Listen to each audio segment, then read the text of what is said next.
The shovel blade struck a rock hidden in the hardpan, sending a dull, jarring vibration up the handle that Clara Whitmore felt in her teeth. It was the only sound in the valley, sharper than the wind that stripped the dead grass on the ridge, louder than the muttered prayers of the Reverend Milds. Thomas was gone.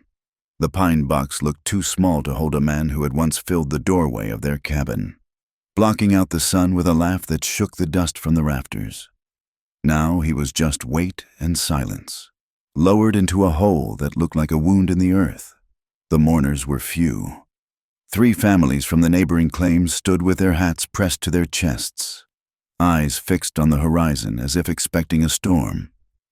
They did not look at Clara. In this part of the territory, bad luck was treated like a contagion. If you stood too close to a woman who had lost her husband and her crop in the same season, the misfortune might jump the fence line. Reverend Milds closed his Bible with a snap that signaled he was eager to get back to a warm stove. Ashes to ashes, he had said. But the ground here was not ash. It was granite and grit, frozen solid by a November chill that had arrived 2 weeks early. Clara threw the first handful of dirt.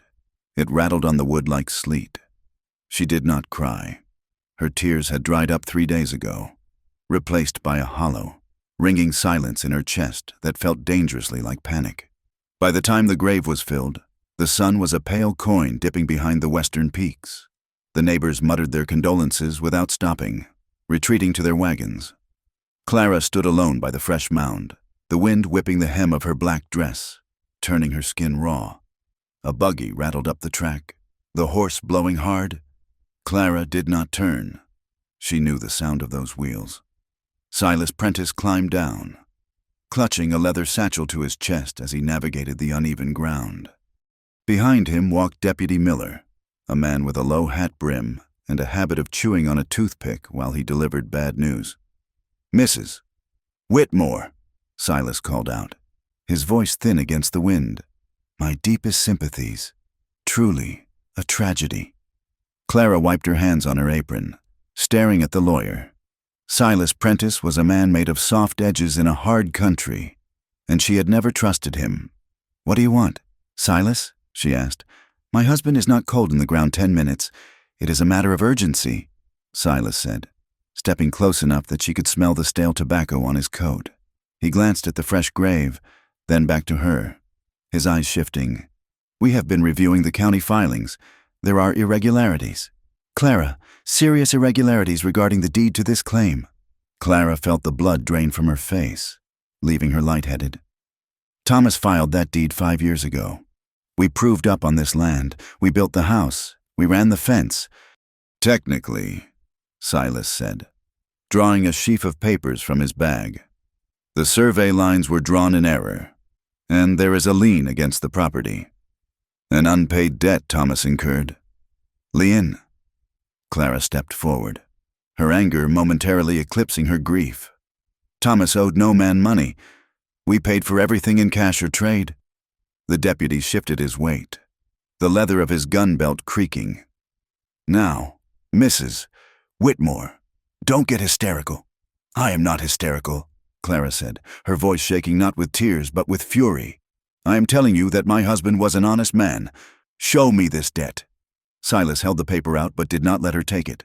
The handwriting was cramped, the signature at the bottom a smudge of ink that looked vaguely like Thomas's name, but lacked the sharp slant he used when he was proud of something. "It is dated 3 months ago," Silas said smoothly. "A loan from the Double Bar outfit, for improvements that were never made. By the terms of the agreement, default on repayment transfers the title to the creditor immediately upon the death of the borrower. The Double Bar, the massive cattle operation that had been swallowing up the valley, acre by bloody acre. Thomas never borrowed from them." Clara said, "He hated them. He told me they were pressuring him to sell, that they were cutting our fences." "You are upset," Silas said, tucking the paper away. "It is understandable. Grief clouds the memory, but the law is the law. Clara, you have 30 days to vacate the premises. The Double Bar has been generous enough to allow you time to gather your personal effects. 30 days?" Clara looked at the house, the smoke curling from the chimney. the only home she had left. "It is winter. Silas, I am just the messenger," the lawyer said, though his mouth twitched with something that looked like satisfaction. The deputy touched the brim of his hat. "Best not to make a fuss, ma'am," Miller said. "A widow alone." Well, people talk when a woman gets difficult. It makes them wonder if she has something to hide. They left her there, standing between the fresh grave and the house that was no longer hers. The wind howled through the canyon, sounding like 1,000 wolves descending on a carcass. The town of Oakhaven was not named for the trees, which were scarce, but for a memory of a greener place brought west by settlers who had found only sagebrush and stone. 2 weeks after the funeral, Clara walked down the boardwalk, the woods slippery with morning frost. She kept her head high, but she could feel the eyes on her. The town had changed since Thomas died. Before, she was the rancher's wife, a woman who bought flour and calico and paid on time. Now, she was a loose thread in the fabric of the community, a danger. She entered Henderson's Mercantile, the bell above the door chiming cheerfully. The warmth of the stove hit her, smelling of coffee and dry goods. Mr. Henderson was behind the counter, weighing nails for a customer. He looked up, saw her, and his smile vanished. "Good morning, Mr.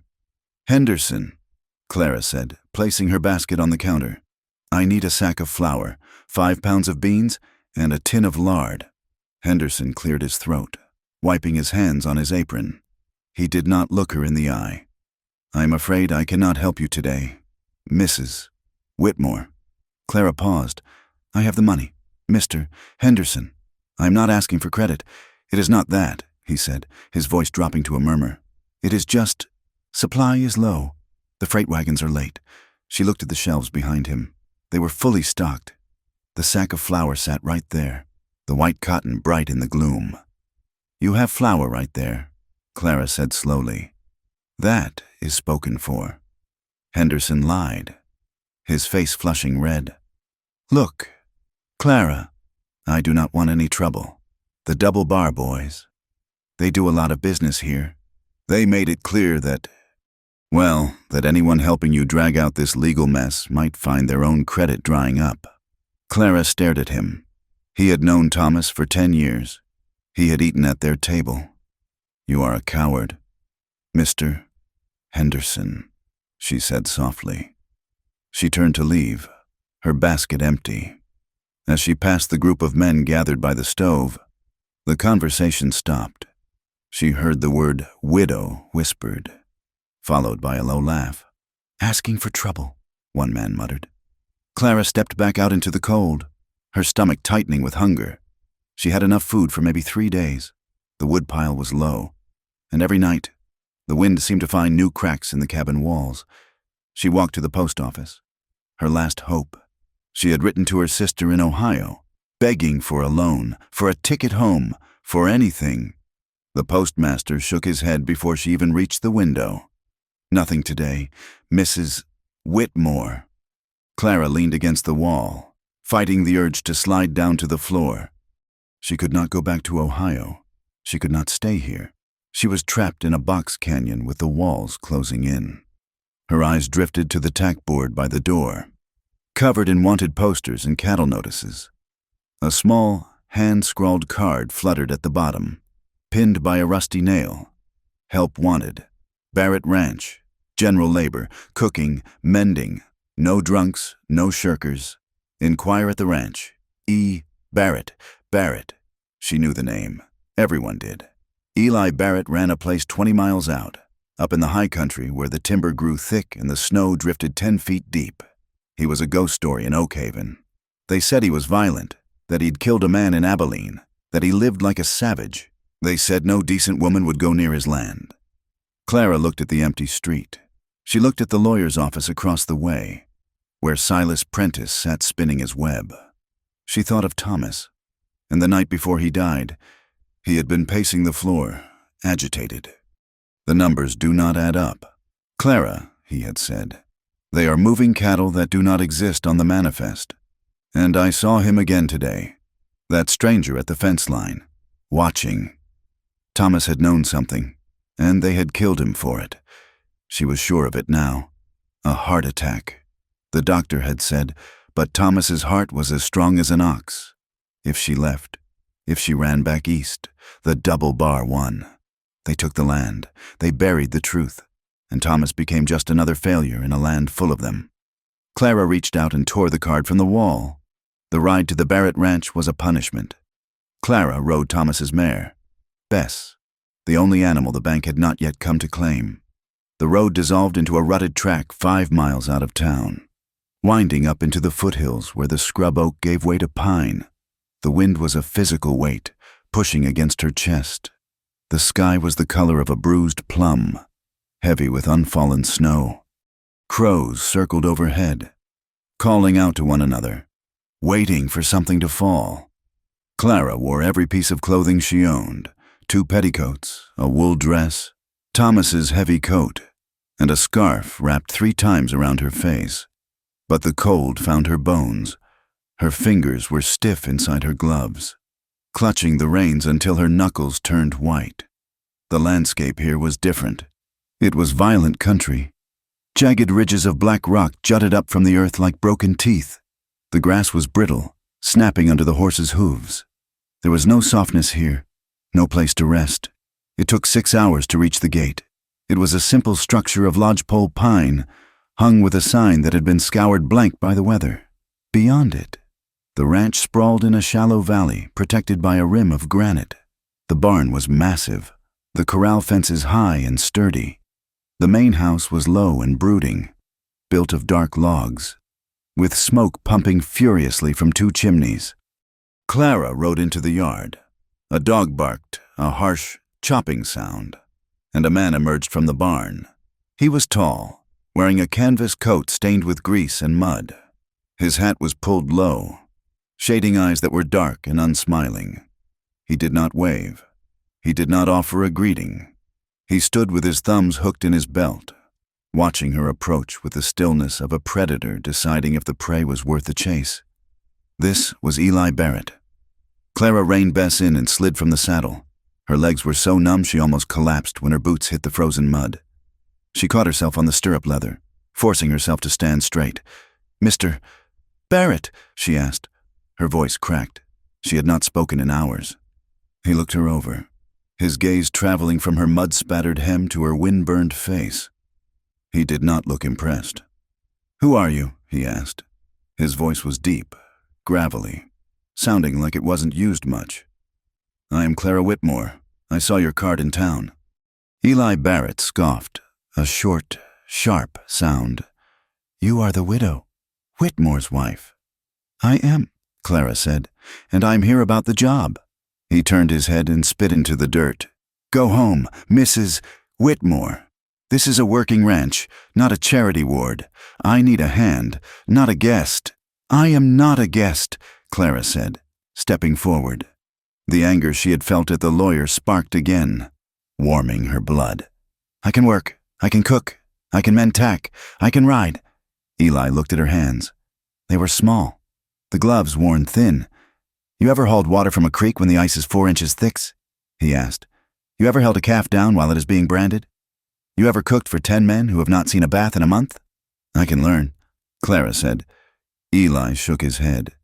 "I do not have time to teach you, and I do not need the trouble you bring. I heard about the deed. I heard about the double bar. You are a lightning rod, lady. I do not want the storm."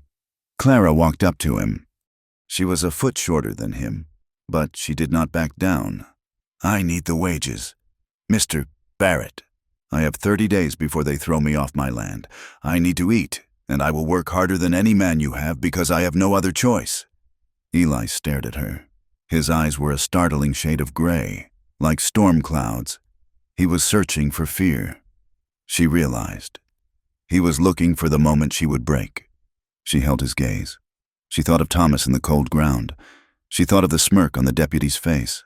"I will not bring my trouble to your gate," she said. "I just want to work." Eli stood silent for a long moment. The wind whistled through the corral slats. "Finally," he sighed, a sound of resignation. "Bunkhouse is full," he said abruptly. "There is a tack room off the back of the main house. It has a stove. You can sleep there." Clara let out a breath she didn't know she was holding. "Thank you.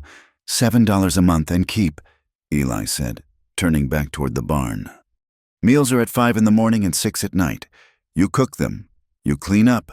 In between, you mend whatever is broken. And on this ranch, everything is broken." He stopped and looked back at her. "And Mrs. Whitmore, yes? No widow stories. No crying in the kitchen. No asking for pity. The men will not give it, and neither will I." "I understand," Clara said. The first week was a blur of exhaustion. Clara woke before the sun, the air in the tack room so cold that the water in the pitcher had a skin of ice. She lit the stove in the main kitchen, her breath clouding in the dim light, frying bacon and baking biscuits for 8 silent, hungry men. The ranch hands were a rough lot. They ate with their heads down, eyes shifting toward her but never meeting hers. She heard them whispering when they thought she was out of earshot. "She will not last a week." One said, "Too soft. Town woman. Widow's luck." Another muttered, "Bad omen. Having her here." But Clara worked. When the dishes were done, she went to the barn. Eli had left a pile of torn harnesses and broken bridles that looked like they had been chewed by wolves. Her fingers, already raw from the cold, bled as she pushed the heavy needles through the stiff leather. She hauled water from the creek, chopping through the ice with a heavy pick, her shoulders screaming with the effort. She carried the buckets 2 at a time, slipping on the frozen mud, gritting her teeth to keep from crying out. Eli was a ghost on his own ranch. He rode out before dawn and returned after dark. When he was there, he was a force of controlled energy. She watched him break a colt in the round pen, his movements fluid and calm, never raising his voice, never striking the animal, just waiting, holding, until the horse accepted his weight. He was dangerous, she decided, but not in the way the town said. He was dangerous because he had no softness in him. He was like the land, indifferent. One evening, a blizzard howled down from the peaks, rattling the windows of the cookhouse. The men were eating in silence, the only sound the scraping of forks on tin plates. Clara stood by the stove, her hands tucked under her apron to hide the trembling. The cold had settled deep in her joints, and she could not stop shaking. She felt eyes on her. She looked up to see Eli watching her from the head of the table. He held a coffee cup in one large hand. He didn't say a word. He just looked at her shaking shoulders, his face unreadable. He stood up abruptly, scraping his chair back. The men jumped. Eli walked to the door, grabbed his coat, and went out into the storm. 10 minutes later, Clara was cleaning the last of the pots when the door opened. Eli walked in, shaking snow from his shoulders. He walked past her to the counter and set something down. Then he left, disappearing into the main part of the house without a word. Clara walked over. Sitting on the counter was a heavy wool blanket, smelling of cedar, and a small tin of salve. She opened the tin.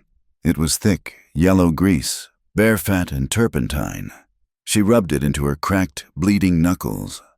The sting brought tears to her eyes, but the warmth that followed was the first comfort she had felt in weeks. She wrapped the blanket around her shoulders. It was heavy and scratchy, but it stopped the shaking. The next day, Clara was in the barn, sorting grain, when she heard voices on the other side of the stall wall. It was Shorty, the oldest hand, and a new rider named Red. Never seen him give a damn about anyone before. Red was saying, "You reckon he is sweet on her?" Shorty laughed. A dry, hacking sound. "Eli Barrett? Sweet. The man has ice water in his veins. You know why he is out here? Do you not?" "No," Red said. "I just heard he killed a man. He killed his own brother," Shorty whispered. "Down in Texas, over a woman, they say, or maybe over money. Barrett blood is bad blood. Son, his daddy was a rustler and his brother was a thief. Eli is just the one who survived. That is why the town looks at him like a loaded gun. They are just waiting for him to go off." Clara stood frozen in the grain bin. Killed his brother. The violence of the thought made her stomach turn. She had seen the way he looked at the world, with that guarded, defensive stare. Was it guilt, or was it the look of a man who knew he could never be forgiven? She finished her work quickly and went back to the house, avoiding Eli when he rode in that night. 2 days before her first month was up, Clara was awake late. The wind had died down, leaving a silence so profound it felt heavy. She was sitting by the window in her small room, mending a tear in her skirt by the light of a kerosene lamp. Something moved outside. Clara blew out the lamp and pressed her face to the glass.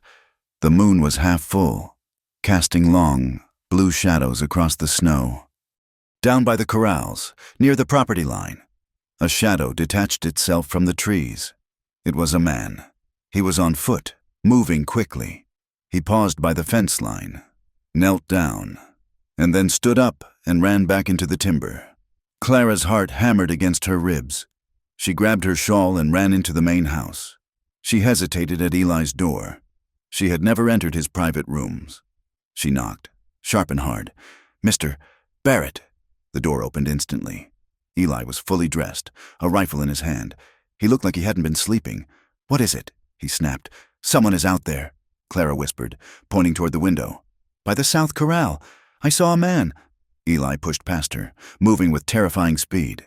He went to the window, peering out into the dark. He watched for a long minute, his body tense as a bowstring. "Stay here," he ordered. He went out the back door. Clara waited, shivering in the hallway. She heard the crunch of his boots on the snow, then silence.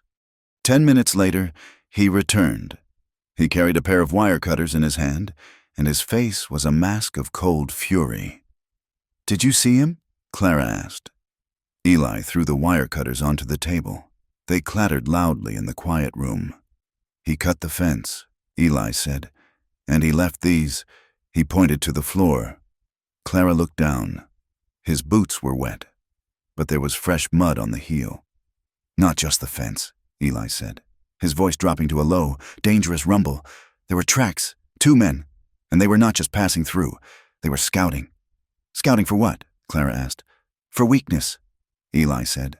He looked at her, and for the first time, she saw the violence the men spoke of. It was there in his eyes, a sharp, glittering edge.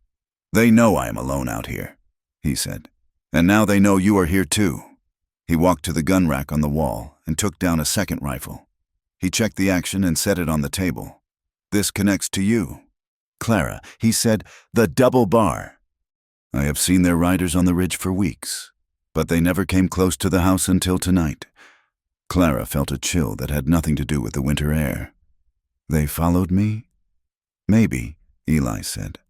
"Or maybe they just decided it was time to squeeze us both." He looked at her, and the distance between them seemed to shrink. He was not looking at her like a burden anymore. He was looking at her like a soldier assessing a comrade. "Can you shoot?" he asked. "Thomas taught me," Clara said. Eli nodded. "Good. Keep that rifle in your room. If you hear anything at all, you fire into the air. Do not hesitate." He turned back to the window, watching the dark tree line. "Go to sleep. Clara, it is going to be a long winter." Clara took the rifle. The steel was cold in her hands. She looked at Eli's back, at the tension in his shoulders. He was a killer, they said, a man with bad blood. But as she watched him stand guard over the dark, snowy valley, she realized he was the only thing standing between her and the wolves. She went to her room, but she did not sleep. She sat on the edge of the bed, the rifle across her knees, listening to the wind pick up again, sounding like a voice screaming to get in. The war for the valley had started, and she was right in the center of it. The morning sun did not bring warmth. It only brought a hard, revealing light to the valley. The snow from the night before had stopped, leaving the ranch blanketed in a deceptive white purity that hid the jagged rocks and the frozen mud. But the tension in the air was as visible as the breath steaming from the horse's nostrils. Eli changed the rhythm of the ranch before breakfast was finished. He did not shout, and he did not pace.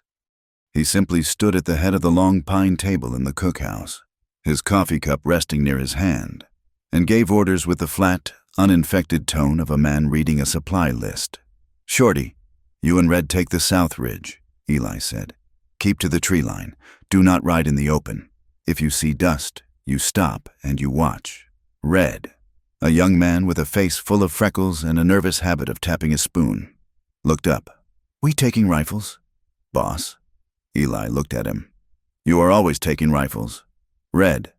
But today you keep a round in the chamber." The room went quiet.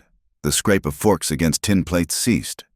In the West, a round in the chamber meant you expected to shoot before you had time to think.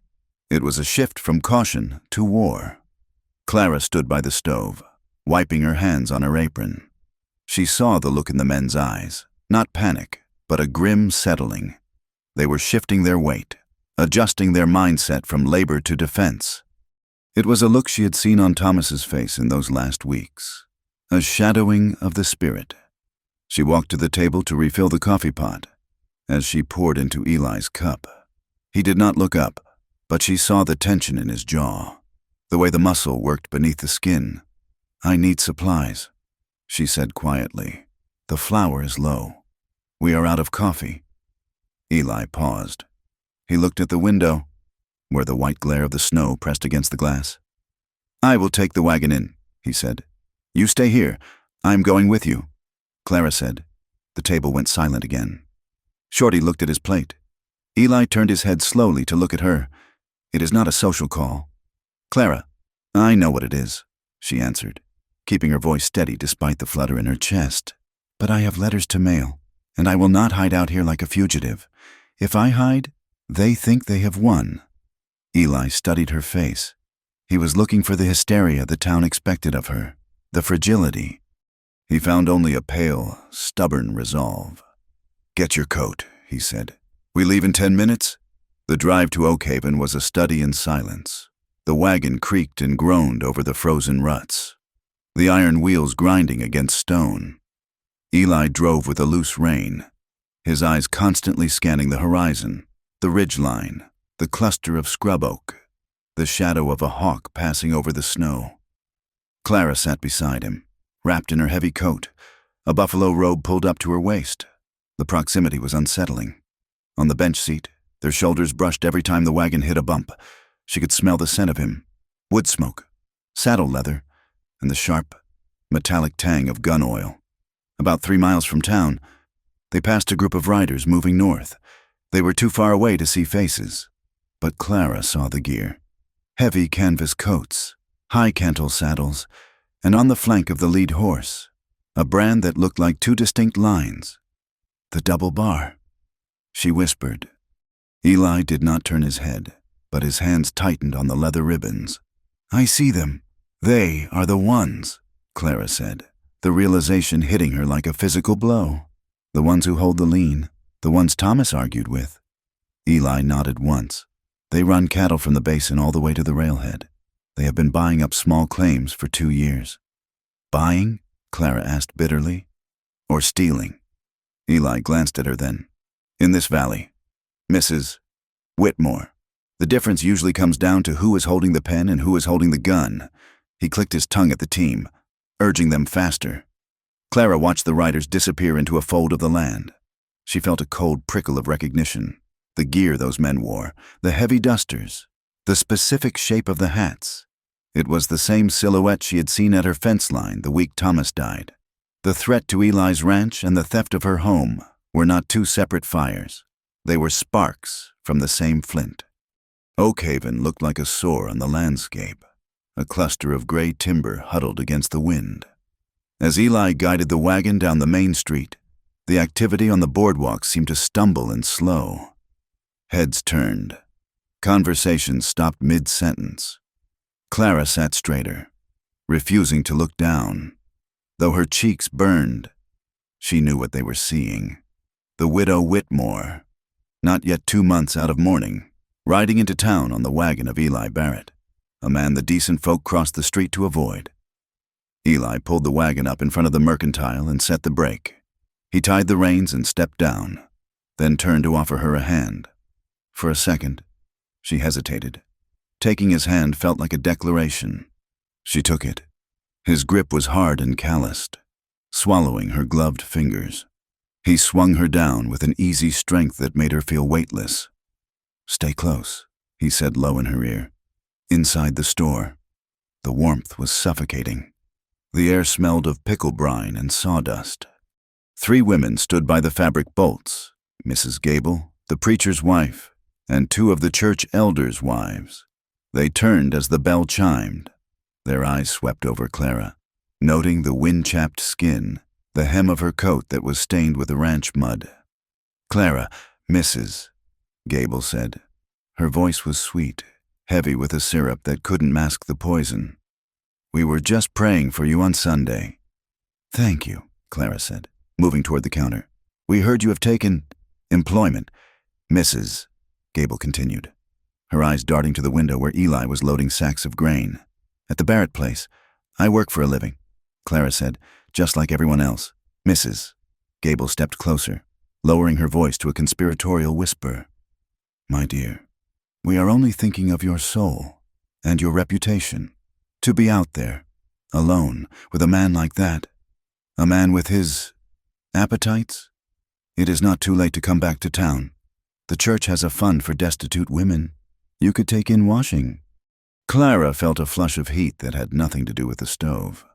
"You want me to wash your husband's shirts rather than run my own life? It is better than being the talk of the saloon." "Mrs." Gable snapped, her smile vanishing. "You are making a spectacle of yourself.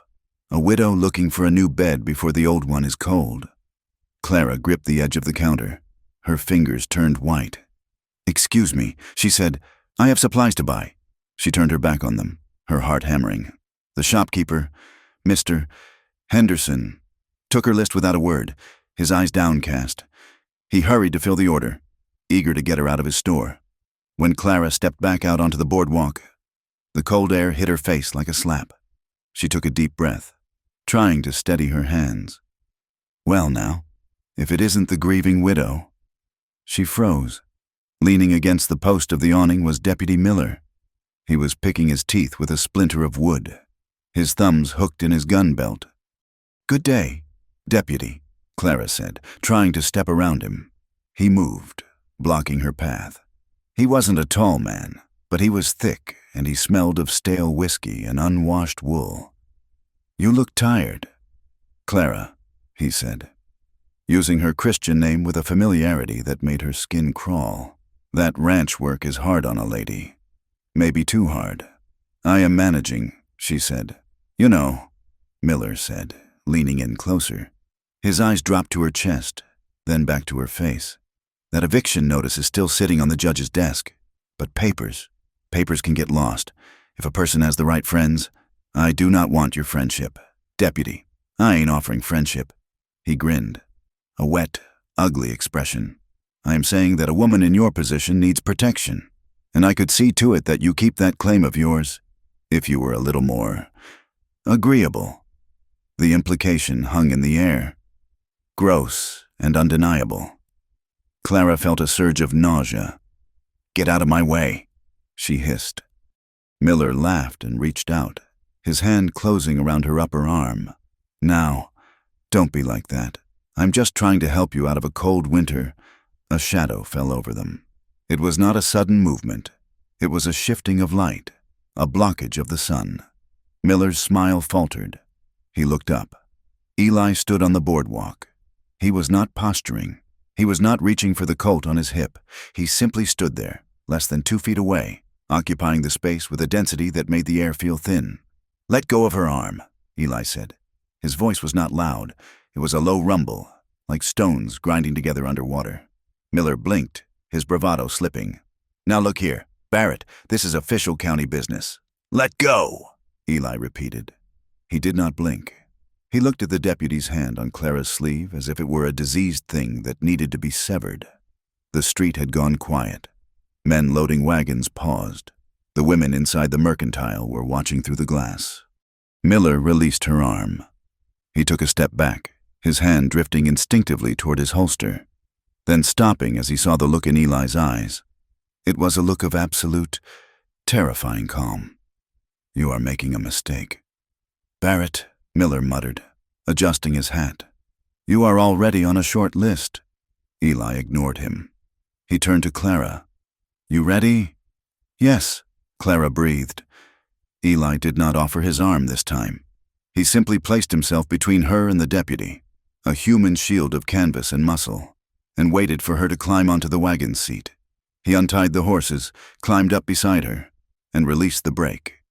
As they rolled out of town, Clara looked back. Miller was still standing on the boardwalk, staring after them, his face twisted with a promise of retribution. The ride back was different. The silence was still there, but the quality of it had changed. It was no longer an awkward void. It was a shared space. Clara was shivering, the adrenaline fading into a cold shake. She sat close to Eli, closer than before.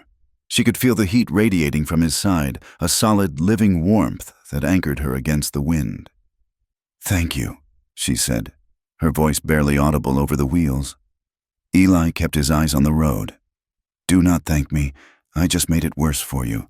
You stopped him," she said. "For today," Eli answered. "Men like Miller do not forget being humiliated. He will come back, and he will bring help." "Let him come," Clara said, surprised by her own ferocity. She looked at Eli's profile, the sharp nose, the dark stubble on his jaw, the way his hat brim shadowed his eyes. He was a hard man, a dangerous man. But when he had stood next to her on that boardwalk, she hadn't felt fear. She had felt a strange, terrifying safety. She shifted slightly, and her shoulder pressed against his arm. He didn't pull away. He didn't look at her, but she saw his hand tighten on the reins, the leather creaking under the pressure. She hated herself for the sudden, sharp desire to lean her head against his shoulder, to let him carry the weight of her grief and her fear for just 1 mile. Back at the ranch, the sky turned a bruised purple as evening set in. The wind picked up, screaming down from the peaks with a new ferocity. Clara went to the main house to start the evening meal. Eli was in the barn, seeing to the horses. She walked into the small office off the kitchen to fetch the ledger for the supply costs. Eli had asked her to keep the books the week before, admitting that his own handwriting was scratching like a chicken. She opened the heavy leather-bound book on the desk. The pages were filled with columns of numbers.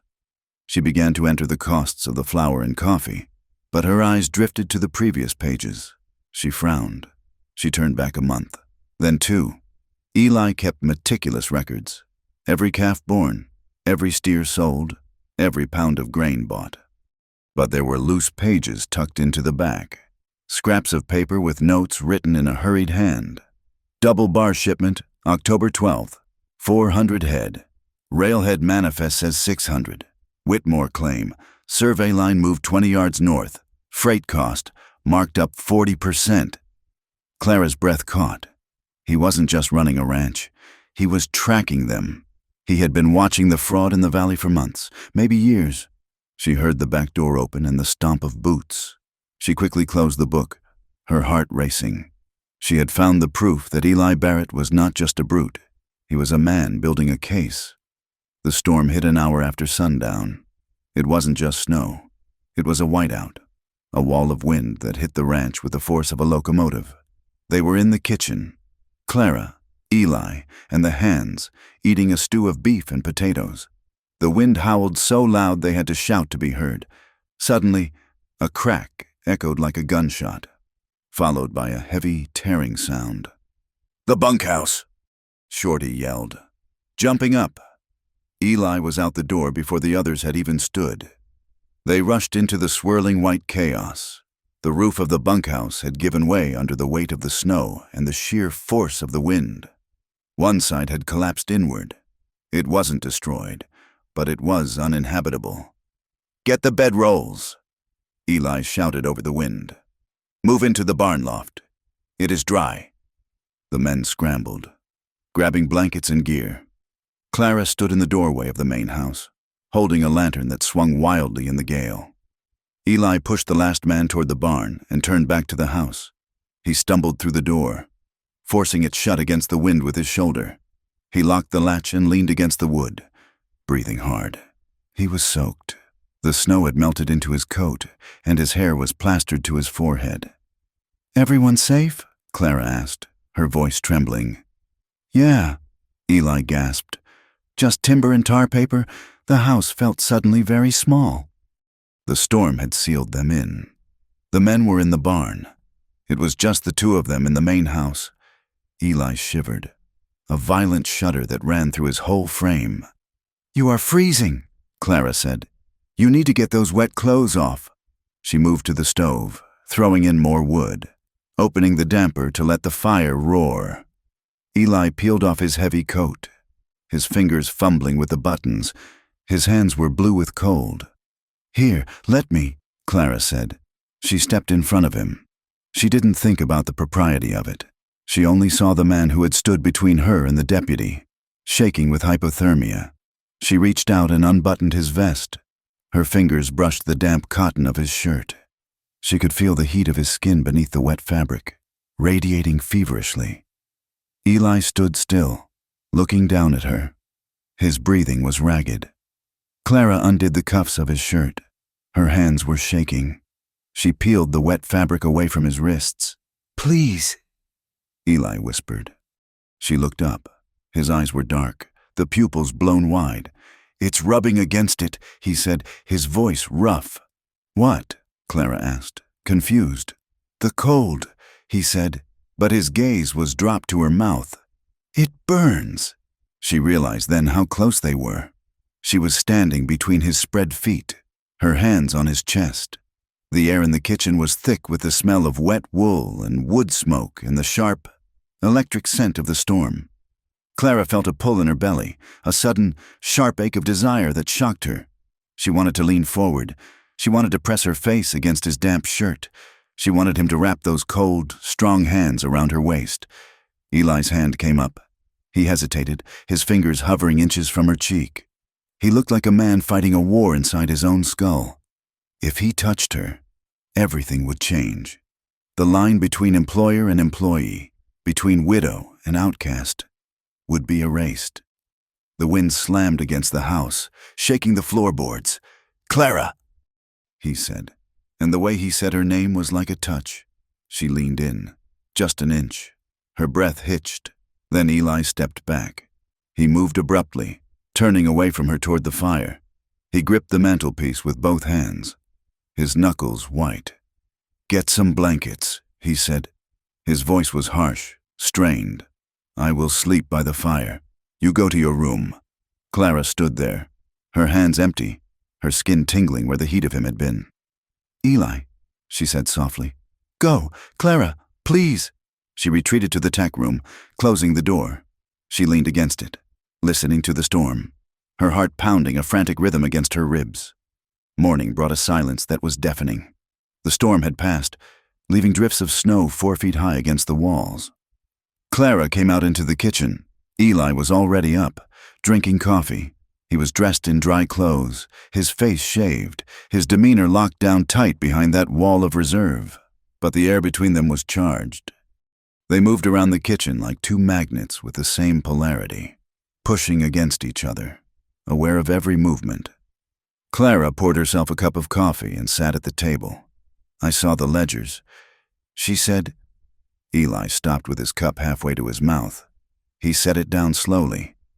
"You were snooping. I was working," she corrected. "I saw the notes. You know they are stealing. You have the numbers." Eli sighed, rubbing a hand over his face. "Knowing and proving are two different things, Clara, and proving it to a judge who drinks whiskey with the double-bar foreman is impossible." "Why do you stay?" Clara asked. "Why do you fight them?" "Because this is my land," Eli said simply. "And because I have run enough in my life." He looked at her, his gray eyes weary. "And you?" he asked. "Why do you not sell? Take what little cash they offer and go back east." Clara looked at her hands wrapped around the warm mug. "Because if I leave, Thomas died for nothing. They killed him. Eli. I know it in my soul. If I run, I am letting them get away with murder.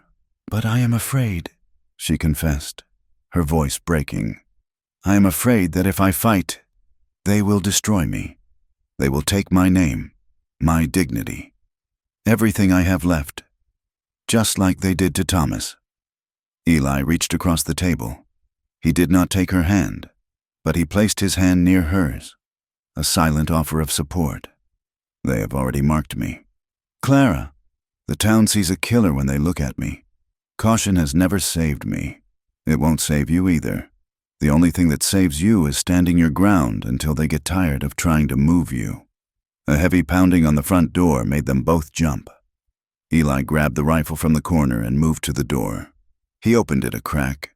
A boy, shivering and wrapped in an oversized coat, stood on the porch. He held out a folded piece of paper. "For Mrs. Whitmore." The boy stammered. "From the court." Eli took the paper. The boy ran back to a horse that was chest deep in the snow and scrambled into the saddle, riding away as if the devil were at his heels. Eli handed the paper to Clara. She unfolded it. Her hands shook. Summons. It read, "Hearing regarding the estate of Thomas Whitmore, December 20th. Failure to appear will result in default judgment. December 20th. Clara whispered. "That is tomorrow." "They waited for the storm," Eli said darkly. "They knew the roads would be impassable. They want you to miss it. If you don't show, you admit the deed is valid. You lose everything." Clara looked at the paper, then at the window. The snow was deep. The ride would be brutal. And when she got there, the town would be waiting. The whispers, the stares, the deputy. "I have to go," she said. "I know." Eli said, "I will ride Bess. She can make it through the drifts." "You will not ride alone," Eli said. Clara looked at him. "If you ride with me, Eli." "They will talk. They will say everything misses." Gable hinted at. "They will say we are together. It will bring the town's hatred straight onto your name." Eli picked up his hat and settled it on his head. He looked at her, and for a moment, the wall came down. She saw the man beneath, lonely, fierce, and tired of being the villain in everyone else's story. "Let them talk," he said. "I have been the villain for a long time. Clara might as well be a villain for a reason worth fighting for." He opened the door. "Pack your warm things. We ride in an hour." The journey to Oak Haven was a battle against the earth itself. The storm that had trapped them in the ranch house had moved east, but it had left behind a landscape that was sullen and treacherous. The snow, heavy and wet, was beginning to melt under the glare of a hard, indifferent sun, turning the road into a slurry of freezing mud that sucked at the horses' hooves. Clara rode Bess, keeping the mare's head high as they navigated the swollen banks of Cut Creek. The water was gray and rushing, churning with chunks of ice that clattered against the rocks like bones. The sky above was a vast, terrifying blue, devoid of clouds, a wide-open eye that seemed to stare down at them, offering nowhere to hide. Eli rode ahead, his posture rigid. He did not look back often, but Clara could feel his awareness of her. Every time her horse stumbled on a hidden rock, his head would turn slightly, a check so subtle it was almost invisible. They were two small, dark figures moving across a canvas that was too big for them, exposed to the wind, the cold, and the judgment that waited at the end of the road. They reached the outskirts of town just before noon. The mud on the main street was churned deep by wagon wheels. As they rode past the first few houses, Clara felt the change in the air. It wasn't just the temperature, it was the silence. A woman sweeping her porch stopped and leaned on her broom, watching them pass with a gaze that was cold and speculative. A group of men loading barrels onto a dray paused, their eyes tracking Eli, then sliding to Clara with a look that made her skin crawl. They tied the horses in front of the courthouse, a brick building that was meant to look imposing but just looked tired. Eli tied the knots with deliberate slowness. "You do not have to say anything you are not ready to say," he told her quietly. Clara smoothed her skirts, though the mud had already ruined the hem. "I am ready to speak the truth. Eli, that should be enough." Eli looked at the courthouse doors. "In a fair fight, maybe, but we are not in a fair fight." The courtroom was stiflingly hot, heated by a pot-bellied stove that roared in the corner. The air smelled of stale tobacco smoke, wet wool, and the nervous sweat of men waiting for judgment. Clara sat at the plaintiff's table, her hands clasped tightly in her lap. Silas Prentice, the lawyer who had delivered the eviction notice, sat at the opposing table. Next to him sat a man Clara recognized with a jolt of nausea. It was Rourke, the foreman of the double bar. He was a big man, running to fat around the middle, with a face that looked like it had been carved out of suet. He wore a fine wool suit that strained at the buttons, and he was cleaning his fingernails with a small knife. Judge Holloway entered. He was a thin, bird-like man with spectacles that magnified his watery eyes. He glanced at Rourke and offered a tight, brief nod before turning his gaze to Clara. "We are here to settle the matter of the Whitmore claim," Holloway said, his voice scratching like a dry pen. "Mrs. Whitmore, you have petitioned to stay the execution of the lien held by the Double Bar Cattle Company. State your case." Clara stood up. Her legs felt weak, but her voice was steady. "Your Honor, my husband, Thomas Whitmore, never took a loan from the Double Bar. We built our home with our own hands. The deed is clear. The survey lines were established 5 years ago." Holloway shuffled the papers on his desk. He did not look at her. "I have the survey report here. Mrs. Whitmore, it seems there was an administrative error at the time of filing. The lines overlap with the double bar grazing rights. And as for the loan..." He held up a piece of paper. Clara recognized the forged signature she had seen weeks ago. "The document is signed and witnessed," Holloway said. "The witness is a man who works for the Double Bar," Clara argued, her voice rising. "And the signature is a forgery. My husband had a distinct hand. That scrawl is not his. I have ledgers. I brought them to show the court." She turned to the clerk's table where she had deposited her satchel earlier. "Mr. Clerk, please show the judge the documents I provided." The clerk, a young man with a receding chin, looked down at his empty desk. He shuffled a stack of files, his face flushing pink. I seem to have misplaced that file." "Ma'am," he stammered. "Misplaced it?" Clara asked, the blood draining from her face. "It was right there. I gave it to you 10 minutes ago. I am sure it is here somewhere," the clerk mumbled. "But, currently, I cannot locate it." Judge Holloway banged his gavel. "Without evidence to the contrary, the court must accept the documents on hand. The signature stands." "But it is a lie!" Clara cried out. She looked around the room, desperate for a friendly face. The benches were full of townsfolk. She saw Mrs. Gable. She saw the shopkeeper, Henderson. They looked away. Then she looked at Rourke. The foreman was smiling. It wasn't a happy smile. It was the smile of a wolf that has cornered a rabbit. And in that moment, a memory flashed in Clara's mind, sharp and terrible. The night Thomas died, he had come in from the barn, pale and sweating, clutching his chest. He had said, they were there, Clara, at the fence. She had thought he meant strangers. But looking at Rourke now, seeing the way he leaned back in his chair, comfortable in this room of law, she realized he had been there. He had been the stranger. "You were there," she whispered. Rourke raised an eyebrow. "Excuse me, ma'am. You were at my house," Clara said, her voice shaking with the force of the realization. "The night Thomas died, you and your men, you were pressuring him. You threatened him, didn't you? And when he collapsed, you just watched." Rourke chuckled, a low, wet sound. "Your Honor, the widow is clearly distraught. Grief does strange things to a woman's mind. I was at the bunkhouse playing cards that night. Ask anyone.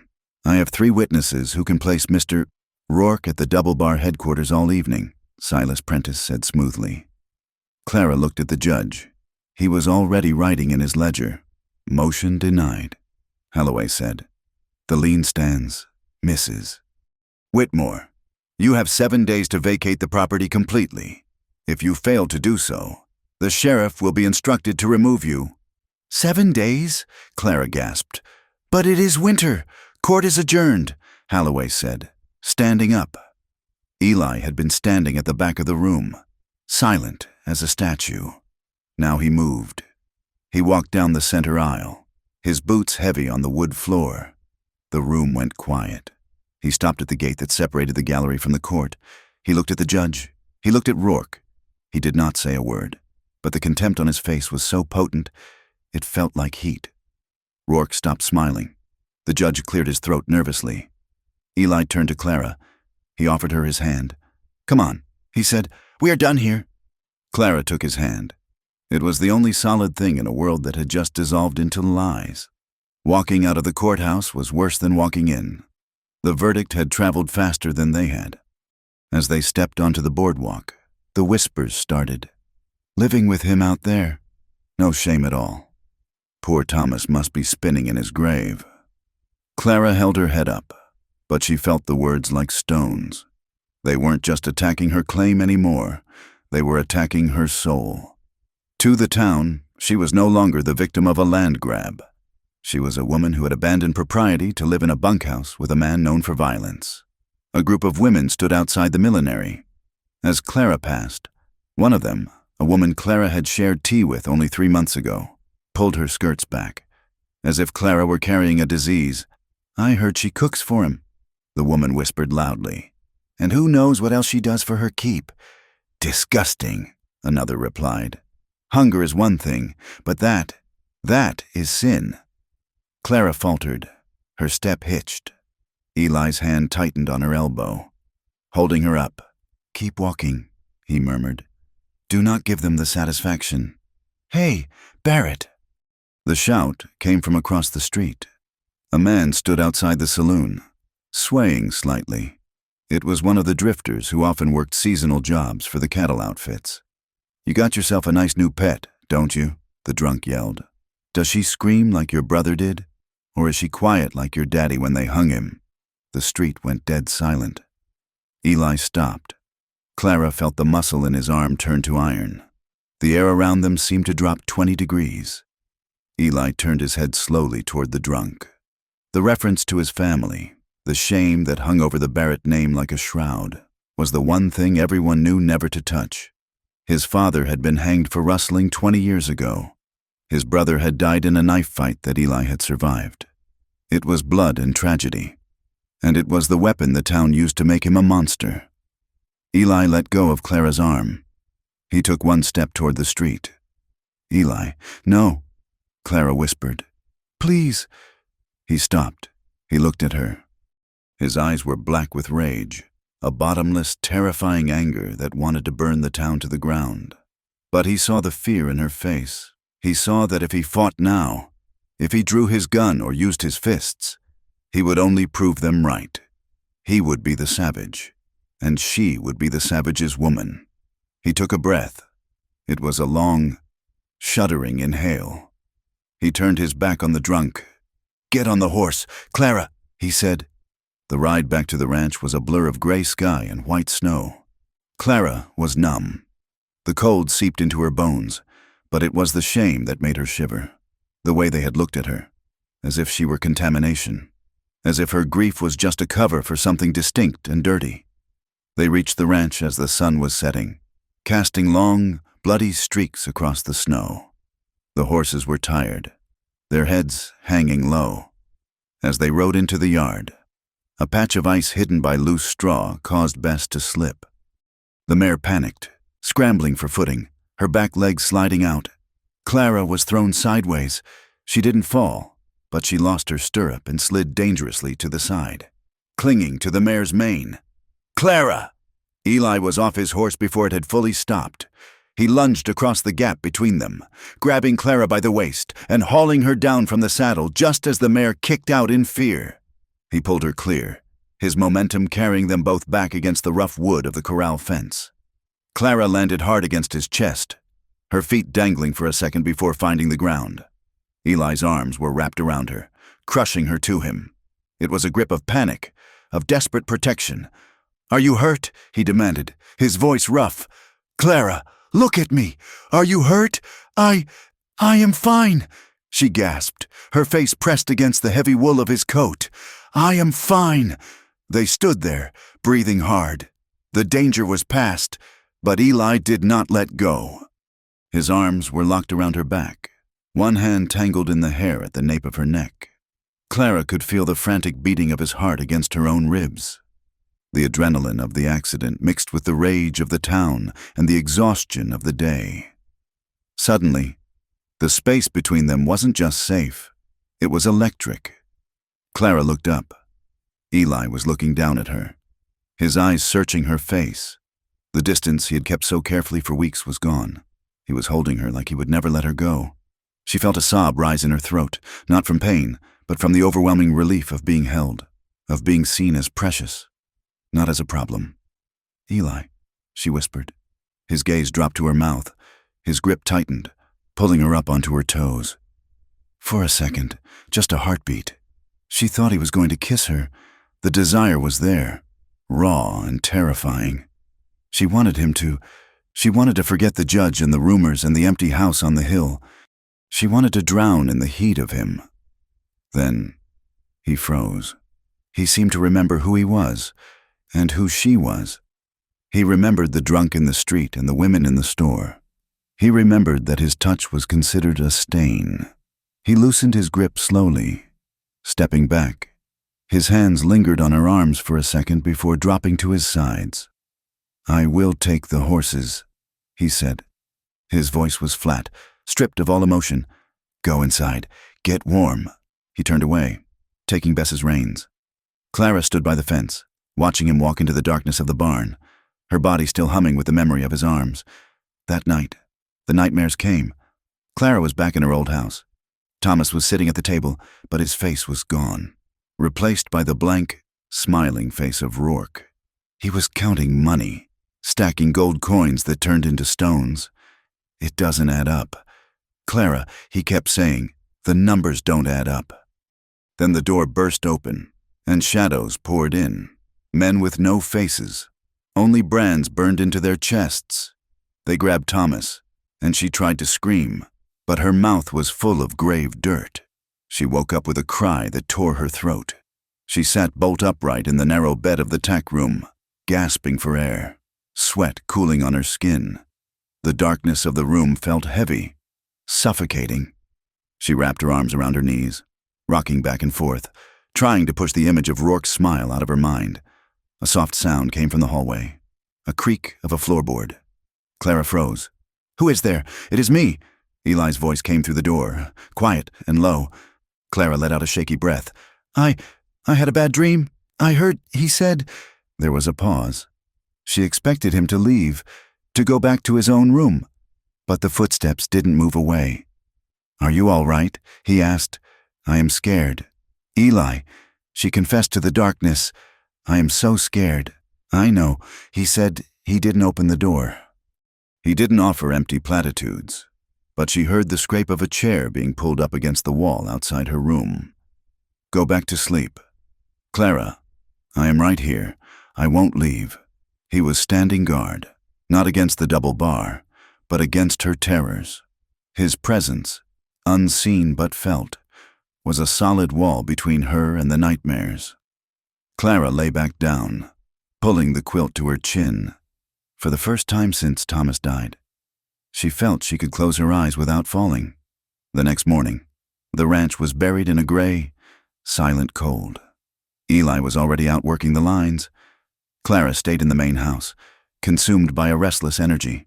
She couldn't just wait for the 7 days to run out. She couldn't let them win. She went to the corner where she had stacked Thomas's few belongings, the things she had managed to save before leaving the homestead: a worn saddlebag, a box of books, and his old heavy coat. She picked up the coat. It smelled faintly of him, tobacco and pine. She hugged it to her chest for a moment, then began to go through the pockets, looking for... She didn't know what. A memory, a sign. The outer pockets were empty. She checked the inside breast pocket. Nothing but a few grains of tobacco.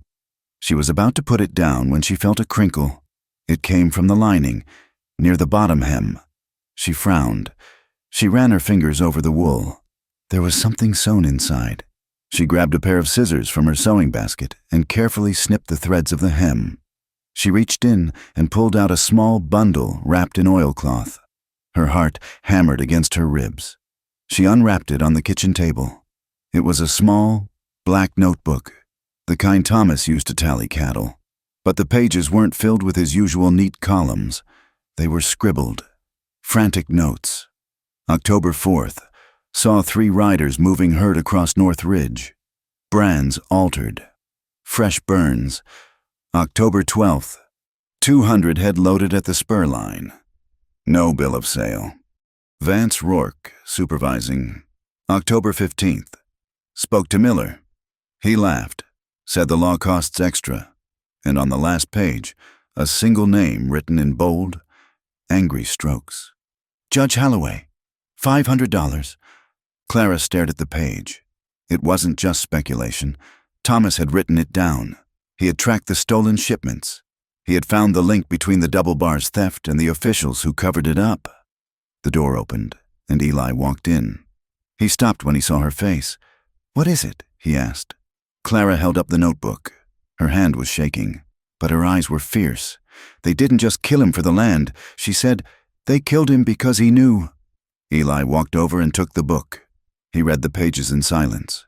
His face hardened, the muscles in his jaw bunching. "This is it," he said softly. "This proves the cattle theft, and it ties the judge to the payroll. But the judge won't look at it." Clara said, "And the sheriff is in their pocket. Then we do not take it to them," Eli said. He looked at her, and she saw a shift in him. The resignation was gone. In its place was a cold, calculating determination. "We gather more," he said. "We need to match these dates to the rail records. We need to find where they are holding the stolen stock before they ship it. We build a case so big that even the territory marshal cannot ignore it. But we have to do it quietly," Clara said. "If they know we have this, if they know, they will burn this ranch to the ground with us inside it." Eli finished. The days that followed were a strange mix of tension and domesticity. The external threat pressed against the walls of the ranch, but inside, a new rhythm formed. They were partners now. In the evenings, after the chores were done, they sat at the kitchen table. Clara cross-referenced Thomas's notes with Eli's own observations of the valley. Eli cleaned his guns, the smell of oil and metal mixing with the scent of the bread Clara baked. They ate together. They spoke in short, efficient sentences about the investigation. But the silence between the words was filled with a charged tenderness. When Eli passed her the salt, his fingers brushed hers, and neither of them pulled away immediately. When Clara poured his coffee, she stood close enough to feel the warmth of his shoulder. But they never crossed the line. The memory of the town's whispers was a wall between them, living in sin. If they acted on the pull between them, they would be proving the gossips right. And Eli, for all his roughness, was terrifyingly careful with her. He treated her reputation like it was a fragile glass thing he was terrified of breaking. It was a torture of its own kind, to be so close to the only person who understood the war they were fighting, and yet to be unable to touch him. 4 nights after the hearing, the violence arrived. It started with a sound that every rancher dreads, the low, rumbling thunder of a stampede. Eli was out of his chair instantly. "Cattle," he said. He grabbed his rifle and ran out the door. Clara followed to the porch. To the south, near the creek, the dark shapes of the herd were moving fast, a river of shadow pouring toward the breaks. Gunshots popped in the distance, sharp, bright flashes in the dark. "Riders!" Eli shouted. "Shorty! Red! Get to the horses!" The ranch hands scrambled from the barn. Eli didn't wait for a saddle. He vaulted onto his horse bareback and galloped into the dark. Clara stood on the porch, gripping the railing. She could hear the shouts, the crack of whips, the terrified bawling of the calves. It took an hour for the noise to die down. When the riders returned, the mood was black. They drove off about 50 head, Eli said, dismounting. "Cut the south fence in 3 places." Red slid off his horse and crumpled to the ground. "Red!" Clara cried, running down the steps. The young cowboy was clutching his arm. Blood was seeping through his coat sleeve. "They shot him?" Clara asked, horrified. "No," Shorty said, spitting into the dirt. "One of them swung a quirt, hit him across the forearm. Bone is broken, I reckon." "Help him inside," Clara ordered. "I have bandages." As they helped Red into the kitchen, Eli stood on the porch, staring out at the dark valley. He wasn't looking at the cut fence. He was looking at the bigger picture. Clara came back out after settling Red. She stood beside Eli. They are trying to scare us off. She said, "No," Eli said slowly. "This is not just fear.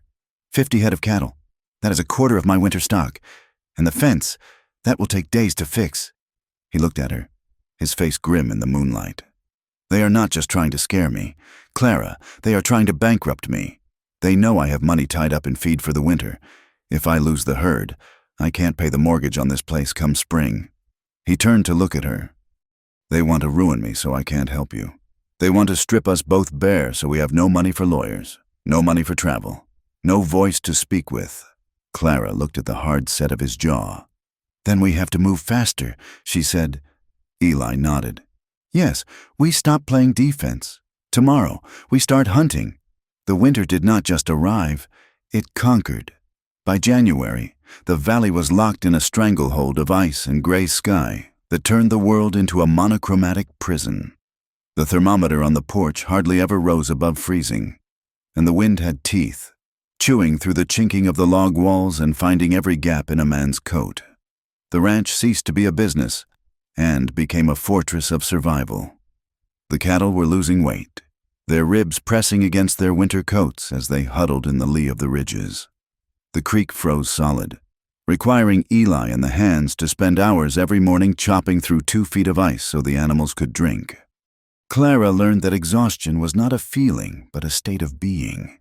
Her hands, once soft from indoor work, were now red and chapped. The skin split at the knuckles. She did not complain. She wrapped them in rags soaked in tallow and went back to work. She took over the logistics of the ranch because there was no one else to do it. Eli was outside from dark to dark, riding the lines, hauling hay, and fighting the elements. Clara organized the dwindling supplies. She rationed the flour and the coffee. She took the chaotic pile of receipts and ledgers from the office and beat them into submission. It was in the numbers that she saw the shape of the monster they were fighting. She sat at the kitchen table late one night, the lamp burning low. Eli had just come in, stomping the snow from his boots. He looked gray with fatigue, his eyes rimmed with red. "They are squeezing the whole valley," Clara said, her voice rough with tiredness. "I went back 3 years in these books. The price of freight has gone up 40%, but only for the independent ranches. The double bar pays a flat rate that is half of what you pay." Eli poured himself a cup of coffee, his movement stiff. "It is the volume discount, they say." "It is not volume," Clara said, tapping the page. "It is a stranglehold. They raise the cost of shipping until you can't afford to sell your beef. Then they offer to buy your stock for pennies on the dollar. It is a system. Eli, they starve you out. Then they eat you." Eli looked at her. The firelight caught the sharp angle of her cheekbone. She had lost weight, but it had stripped away the softness to reveal something harder, like iron tempered in a forge. "You have a mind for the ugly parts of the world." "Clara," he said. "I never wanted to," she answered. "I just wanted to keep my house." He watched her for a moment longer, then reached into his pocket. He pulled out something small and set it on the table between them. It was her tortoiseshell comb. She had snapped it 2 weeks ago, trying to pull it through her tangled hair after a day of wind. She had thrown the pieces in the trash, frustrated to tears. Now, it sat on the wood, whole again. Eli had drilled tiny holes in the shell and bound the pieces together with fine silver wire, twisting it into a delicate, decorative pattern that looked like a vine. "You fixed it," she whispered. "I found it in the bin," Eli said, looking down at his coffee. "Seemed a shame. It is a pretty thing." Clara picked it up. The wire was smooth against her thumb. He must have spent hours filing the sharp edges down so it wouldn't snag her hair. He had done this with his large, scarred hands, by candlelight, while his body must have been screaming for sleep. "Thank you, Eli." He shrugged, shifting his weight. Just wire and time. But it wasn't. It was an act of care in a world that offered none. Clara looked at him, and for the first time since Thomas died, she felt a warmth in her chest that wasn't just survival. It was the terrifying, fragile hope of being seen. When he said her name now, Clara, it didn't sound like a summons. It sounded like an anchor. The blow. when it came, was sudden and cruel. It was a Tuesday, a day when the sun had finally broken through the clouds, offering a false promise of spring. Shorty, the oldest hand on the ranch, had taken the wagon to the upper pasture to drop hay for the stragglers. He never came back for dinner. Eli rode out when the sun touched the western peaks. Clara waited on the porch, wrapped in a blanket, watching the trail. The dread in her stomach was a cold, heavy stone. She saw the horse first. It was Shorty's gelding, trotting nervously back toward the barn, the saddle empty. 2 hours later, Eli led the wagon team into the yard. The wagon was not with them. Across the back of his own horse, a long bundle was wrapped in a tarp. Clara ran down the steps, her heart hammering against her ribs. Eli slid from the saddle. He didn't look at her. He looked at the ground, his face a mask of stone. "Is he hurt?" Clara asked, though she knew. She knew by the silence of the other hands who were gathering around. "He is gone," Eli said. His voice was a hollow scrape. "Wagon went over the cut," Red said, his voice trembling. He had ridden out with Eli. "We found him at the bottom of the ravine. Neck broke." Eli walked to the horse and untied the ropes holding the body. He gathered the old man in his arms as if he weighed nothing. Shorty had been with the Barrett family for 30 years. He had taught Eli to ride. "It was an accident," Red said, wiping his nose. "The brake lever. It must have snapped." Eli stopped. He turned slowly to look at Red. The brake lever was sawed through. Eli said, "The silence in the yard was absolute." The wind whistled through the corral slats. "Sawed?" Clara whispered. "Halfway through," Eli said, his voice vibrating with a suppressed rage that was more frightening than shouting, just enough to hold until he put weight on it at the steep grade. "They killed him," Clara said. The words tasted like ash. Eli carried the body into the bunkhouse. "We bury him tomorrow." The funeral was brief. The ground was frozen hard. And it took the men 4 hours to dig a grave deep enough to keep the wolves out. They buried Shorty on the rise behind the barn, under a twisted pine tree. No one came from town. When Red had ridden in to report the death, the sheriff had shrugged. "Ranch work is dangerous," he had said. "Wagons break. Tell Barrett to keep his equipment in better repair."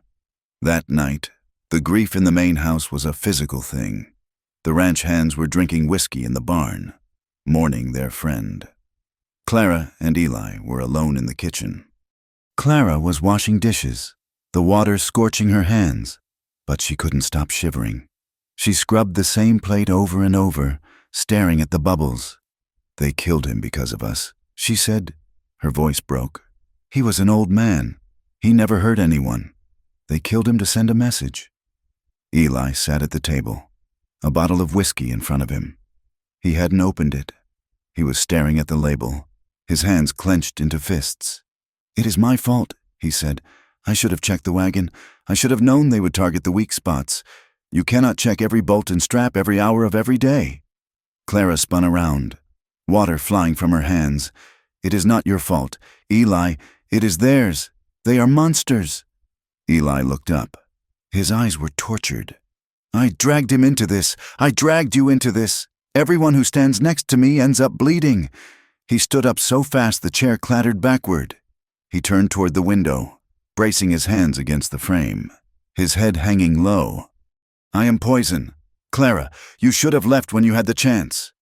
Clara crossed the room. She didn't think. She didn't calculate the risk. She saw the man who had fixed her comb, who had stood between her and the deputy, who was breaking under the weight of a guilt that wasn't his. She reached out and laid her hands on his back. Through the flannel shirt, his muscles were rock hard, tense as wire. "You are not poison," she said fiercely.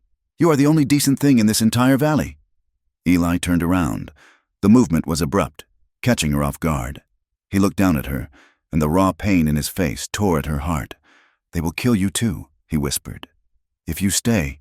"They will have to," she said, "because I am not leaving." She saw the dam break behind his eyes. The control he held onto so tightly, the restraint that defined him, shattered under the force of the grief and the fear.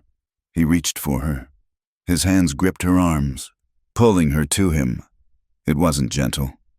It was desperate. He buried his face in the crook of her neck, letting out a sound that was half groan, half sob. Clara wrapped her arms around him, holding him up. He was heavy, solid, and he smelled of cold air and sorrow. She pressed herself against him, seeking the warmth, the affirmation that they were still alive. His hands moved up her back, tangling in her hair. He lifted his head, and his mouth found hers. It was a kiss of desperation. It tasted of salt and fear. Clara opened to him, a fire igniting in her belly that burned away the cold of the winter. For a moment, there was no double bar, no dead husband, no frozen grave. There was only the heat of his body, the roughness of his beard, the desperate, hungry pressure of his mouth. She clung to him, her fingers digging into his shoulders.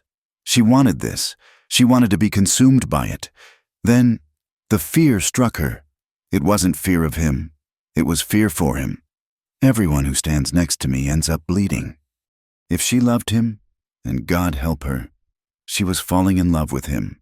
She became the target, and he became the man who would die trying to save her. She gasped, pulling back, breaking the kiss. "No," she whispered. Eli froze. He looked at her, his chest heaving, his eyes wide and dazed. Clara stepped back, her hand covering her mouth. Tears pricked her eyes hot and fast. "I can't," she choked out. "I can't do this." Eli straightened up. The mask slammed back into place, but she saw the hurt behind it. "Clara, if we do this," she said, her voice shaking, "it becomes another weapon they can use. They will use my love to hurt you. They will use your love to destroy you.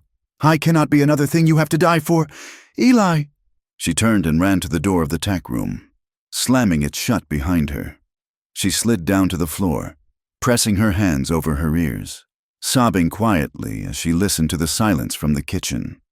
An hour later, there was a knock on her door, soft, tentative. Clara wiped her face. She opened it. Eli stood there. He looked calmer now, but the weariness was etched deep into his features. "We need to talk," he said, "not about that, but about why the town hates me." Clara nodded and stepped back, letting him in. He didn't sit. He stood by the door, needing the escape route. "You hear stories," he said, "about my brother, about my father." "I heard you killed your brother," Clara said quietly. Eli looked at his hands. "My father was a rustler. That part is true. He swung for it when I was 12. My brother, Jacob, he was older. He had the charm. He could talk a bird out of a tree. The town loved him." He looked up, meeting her eyes. "But Jacob was worse than my father. He didn't just steal cattle. He hurt people. He liked it. There was a girl in Abilene." Eli swallowed hard. "I found out what he did. I told him he had to turn himself in. He laughed. He pulled a knife on me. It was him or me. Clara, I didn't want to do it. But I couldn't let him walk away." "So you defended yourself," Clara said. Eli nodded. "But the town, they didn't know about the girl. They only knew Jacob bought rounds at the saloon and smiled at their wives. They decided I was the jealous younger brother who murdered his own kin for a share of the inheritance. It was a cleaner story, an easier story. It let them keep loving the memory of Jacob and hate the man who ended him." Clara looked at him, seeing the burden he had carried for 20 years. The injustice of it burned in her throat. "I have a secret too," she whispered. Eli waited. "Before Thomas died, before the heart attack, I knew something was wrong. He was acting strange, scared, and I was annoyed with him." She wrapped her arms around herself. "I thought he was drinking again. I thought he was gambling. I saw him staring out the window at night, and instead of asking him what was wrong, I went to bed angry. I didn't want to know. I was afraid to know." She looked at Eli, tears spilling over. "If I had spoken up, if I had forced him to talk to me, maybe we could have left. Maybe he would still be alive. I stayed quiet to keep the peace, and it cost him his life." Eli stepped forward. He didn't touch her, but he stood close enough that she could feel his presence. "We both carry ghosts. Clara, but guilt is a useless thing to pack in your saddlebag. It just adds weight. He looked toward the window, where the night pressed against the glass. They killed Shorty. They killed Thomas. They tried to ruin your name and my ranch. I am done waiting for them to make the next move. What do we do? Clara asked. We go on the offense, Eli said. We need proof that will stand up outside of this valley. We need a federal marshal. But to get a marshal, we need hard evidence, paperwork, the freight logs, Clara said, her mind snapping back to the problem. If we can get the actual shipping manifests from the depot and match them to the Double Bar's sales records, we can prove they are shipping more cattle than they own. And I need to find where they are hiding the stolen stock, Eli said. They are not shipping them immediately. They are holding them somewhere, changing the brands. If I can find that pen, it is dangerous. Clara said. Caution didn't save Shorty. Eli replied grimly. I will go to town. Clara said, I will get the logs. You can't go alone. I have to. If you go, they will watch you. I am just the widow. They think I am beaten. They think I am weak. I can use that. Clara rode into Oakhaven 2 days later. The air was brittle with cold. She wore her black morning dress under her coat, her face pale and drawn. She looked exactly like what they expected. A broken woman. She tied Bess at the rail and walked to the freight depot near the train tracks. The town was busy. Men ignored her. Women averted their eyes. She entered the depot office. A stove burned in the corner. Behind the cage-like counter sat a man named Samuel Abernathy. He was a small, nervous man with ink-stained fingers and a pair of spectacles that were constantly sliding down his nose. Clara knew him from church. He was a quiet man, often bullied by the louder, rougher sort. Mrs. Whitmore, Samuel said, surprised. I didn't expect to see you. Clara walked to the counter. She didn't whisper. She didn't look furtive. She looked desperate. Mr. Abernathy, I'm looking for a package. From my sister in Ohio. It should have been here weeks ago. There is nothing for you. Clara, Samuel said gently. Please, she said, leaning in. Her eyes searched his. Just check the logs, please. Samuel sighed and opened the heavy ledger on the counter. Clara watched his hands. Samuel, she said, her voice dropping so low only he could hear. I know about the extra shipments. Samuel's hand froze on the page. He didn't look up. I don't know what you mean, he whispered. I think you do, Clara said. I think you see the cattle go out at night. I think you see the numbers on the manifests that don't match the tax records. I think you are a good man who is tired of being afraid of Rourke and Miller. Samuel looked up then. His eyes were wide with terror. Mrs. Whitmore, if they knew I talked to you, they killed my husband, Samuel. They killed Eli Barrett's ranch hand. Who is next? You? Samuel swallowed. His Adam's apple bobbed. What do you want? Copies, she said, of the Double Bar shipments for the last 6 months and the incoming freight for the mercantile? I know they are price-fixing. I can't give you the book. Copy them, Clara said. Hand copy them. I will come back tomorrow. Leave them in an envelope at the church, under the hymnal in the last pew. Samuel looked at the door. He looked at Clara. He saw the desperation, but he also saw the steel. They are monsters, he whispered. I know, Clara said. Help me stop them. He nodded once, a jerky, terrified motion. Go, before Miller sees you. Clara turned to leave. She opened the door and ran straight into a wall of wool and leather. Deputy Miller stood there, blocking the sunlight. Well, he grinned. If it isn't the little widow. Clara stepped back. Excuse me, deputy. Buying a ticket out of town? Miller asked, stepping into the office. He glanced at Samuel, who was frantically pretending to sort mail. Or are you just looking for trouble? I am minding my own business, Clara said. You don't have any business, Miller said, his voice hardening. You don't have a claim. You don't have a husband, and pretty soon, you won't have a place to sleep out at that ranch either. He leaned down, his face close to hers. He smelled of tobacco and rot. We know you are scraping around. Clara, looking for answers. Here is an answer for you. Go away. or you might have an accident, just like that old man. Clara felt a spike of fear, but it was drowned out by a cold, white-hot fury. "Is that a threat? Deputy?" she asked loud enough for the people on the platform to hear. Miller blinked, surprised by her tone. "It is advice, lady." Clara walked around him. She didn't run. She walked to her horse, untied the reins, and mounted. She felt Miller's eyes on her back, burning like a brand, while Clara was in town. Eli was deep in the broken country to the north of the ranch. He had left his horse tied in a copse of trees and moved on foot, climbing the shale ridges where the wind scoured the rock clean. He was tracking the missing 50 head. The snow made it difficult. The wind covered tracks within an hour. But Eli knew how cattle moved. They sought shelter. They sought water. He found the trail near a box canyon known as Devil's Pocket. It was a narrow, dangerous draw with steep walls.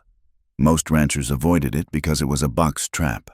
If a flash flood hit, there was no way out. Eli lay on his stomach on the rim of the canyon. Using his field glasses, below him, hidden from the main trail, was a makeshift corral built of rope and cut timber. Smoke curled from a small fire. He adjusted the focus. There were 3 men down there. One of them was working a branding iron in the fire. Eli watched as they roped a steer, a Hereford with a distinctive white face. He saw the animal struggle. He saw the man press the hot iron onto the flank. The smoke rose, thick and dark. They weren't just altering brands. They were using a running iron, a straight rod used to freehand new lines over old ones. They were turning the circle W of the Whitmore claim and the bar B of Eli's ranch into the blocky double bar. Eli scanned the rest of the herd. There were hundreds of cattle down there, not just his cattle from every small ranch in the valley that had failed in the last 2 years. It was a holding pen, a laundering operation. He shifted his gaze to the men by the fire. He recognized one. It was the man who had been at the hearing, Rourke. Eli felt a cold satisfaction settle in his gut. He had found the artery. They reunited at the ranch that night. The exhaustion hung on them like wet wool. But the energy in the kitchen was frantic. Clara laid out the plan. Samuel agreed. "I have to go back tomorrow to get the papers, and I found them," Eli said. "Devil's Pocket. Rourke is there personally, rebranding the stolen stock. We have them," Clara said, her eyes shining. "We have the theft. We have the fraud. It is not enough," Eli said quietly. Clara stopped. "What?" "Theft gets them a fine, maybe a few months in jail for the hired hands. Rourke will blame it on his underlings. The judge will let him off." Eli leaned forward. "We have to tie it to the murder. Clara, we have to prove that they killed Thomas because he found this out. We have to prove the deed is a forgery created to cover the theft. If we just expose the cattle rustling, the town will call it a ranch dispute. They will say it is just business. We have to make it capital," Eli said. "We have to make it a hanging offense, or they will just come back in the spring." Clara looked at the table, at the repaired comb, at the ledgers. "The deed," she said. "Silas Prentice holds the original deed. If we can prove the paper itself is new, or the ink is fresh, or if we can find the original survey map that Samuel might have access to," Eli added. Clara nodded. "Tomorrow, when I get the logs from Samuel, I will ask him about the survey archives. And Eli said, checking the load in his revolver, "I'm going to go back to Devil's Pocket. I'm going to watch, and I am going to wait for a mistake." The wind howled outside, shaking the walls. They sat in the circle of lamplight, conspirators in a dangerous game, bound by grief and a love they were too afraid to name, plotting to bring down the men who owned the world. The kitchen table looked less like a place for meals and more like a general's map of a losing war. The oil lamp sputtered low, casting long, dancing shadows against the log walls, illuminating the spread of papers that Clara and Eli had assembled over the last week. It was a damning mosaic. On the left were the handwritten notes Clara had found in Thomas's coat, dates, times, and rough descriptions of cattle moving by moonlight. In the center were the duplicate freight logs Samuel had terrifiedly copied by hand in the back of the depot, And on the right, Eli's own grim tally of the cattle laundering operation in Devil's Pocket. Clara traced a line with her finger, her nail dirt-stained and broken. "Here," she said, her voice raspy with fatigue. October 12th. The freight log shows a shipment of 400 head departing the depot. The manifest lists the seller as the double bar. But look at the weight. Eli leaned over her shoulder, his presence a heavy, warm weight. "The average weight per head is too low for steers," he noted. "Exactly," Clara said. "It matches the weight of yearlings, the exact number of yearlings stolen from the mesmerizing Miller spread and the Lazy J in late September. And here—" She moved her finger to a date that made her heart stop every time she looked at it. October 24th. She whispered, "The day Thomas died." Eli looked at the paper. The note in Thomas's book was simple. "Rourke, fence line, 4 p.m. "And here," Clara said, pulling a copied page from the stack. "The depot log for that same day. Rourke signed for a shipment of barbed wire at noon. But the signature, look at the witness line." Eli squinted at the cramped handwriting. "Deputy Miller. They were together that day." Clara said, "The deputy and the foreman. They were in town at noon, and by 4, they were at my fence line threatening my husband. They claimed they were playing cards in the bunkhouse. This proves they lied." Eli straightened up, pacing to the window. He pushed the curtain aside with the barrel of his rifle, checking the dark yard. The wind was howling, a constant, lonely sound that seemed to isolate the ranch from the rest of the world. "It is a circle," Eli said, his voice hard. "The deputy protects the theft. The judge validates the forged deeds. The double bar takes the land, and Rourke does the dirty work." He turned back to her, and the look in his eyes was terrifying. "We have the proof, Clara, but a piece of paper does not stop a bullet, and that is what they are coming with next." Clara looked at the papers. She felt a wave of nausea. She had wanted the truth, but the truth was hideous. It wasn't just greed, it was a machine, grinding people into dust to feed itself. "We take this to the territorial marshal," she said. Eli laughed. A short, bitter bark. "The marshal is 3 days' ride away in Capital City. We won't make it 10 miles out of the valley. They are watching the roads. Then we reveal it here." Clara insisted. "We force the town to look at it." "The town doesn't want to look," Eli said. He walked to the table and placed his hands flat on the wood, leaning down to look her in the eye. "Clara, they cut off our credit at the feed store today. Did you know that?" Clara blinked. "What?" "I went for grain this morning. Old man McGregor told me to get out, said my money is no good. He said the bank threatened to call his own loan if he did business with me." Clara felt the blood drain from her face. "They are starving the cattle. They are starving us," Eli corrected. "The neighbors turn their backs when we ride by. The hands are getting restless. Red's arm is healing, but his spirit is broken. They are waiting for us to starve or run." He reached for his gun belt hanging on the chair. "I am done with papers. Clara, I am going to ride to Devil's Pocket tonight. I will burn that holding pen to the ground and scatter those cattle. If I catch Rourke there—" "No!" Clara stood up, grabbing his arm. Eli looked at her hand on his sleeve. His muscles were tight as steel cables. "If you ride out there and kill Rourke," Clara said, her voice shaking, "you become exactly what they say you are, a murderer, a savage. The town will hunt you down and hang you, and they will feel righteous doing it. I would rather be hanged for fighting than die starving in the snow." Eli snarled. "It is not just about you," Clara shouted. The silence that followed was sudden and ringing. "If you kill him," Clara said, lowering her voice, "the truth dies with him. Thomas remains a failure who lost his land. I remain the widow who couldn't hold on. The double bar keeps everything." She stepped closer, forcing him to look at her. "We have to break the lie. Eli, we have to show the town that they have been accomplices to murder. If we use violence, we lose. We have to use the truth." Eli stared at her for a long time.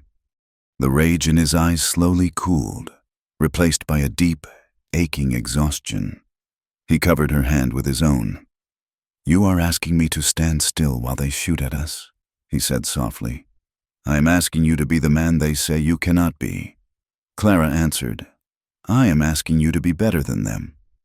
The next day, they rode out to the high ridge to check the northern fence line. It was a gray, sullen afternoon, the clouds low and heavy with unfallen snow. They were riding side by side, the horses picking their way through the scree. The silence between them was not empty. It was filled with the things they couldn't say, the fear of what was coming, the knowledge that they were two people standing against an avalanche. They reached a narrow pass where the trail cut between two granite boulders. Suddenly, the air cracked. A split second later, the sound of the rifle shot echoed off the canyon walls. Bess shied violently, rearing up.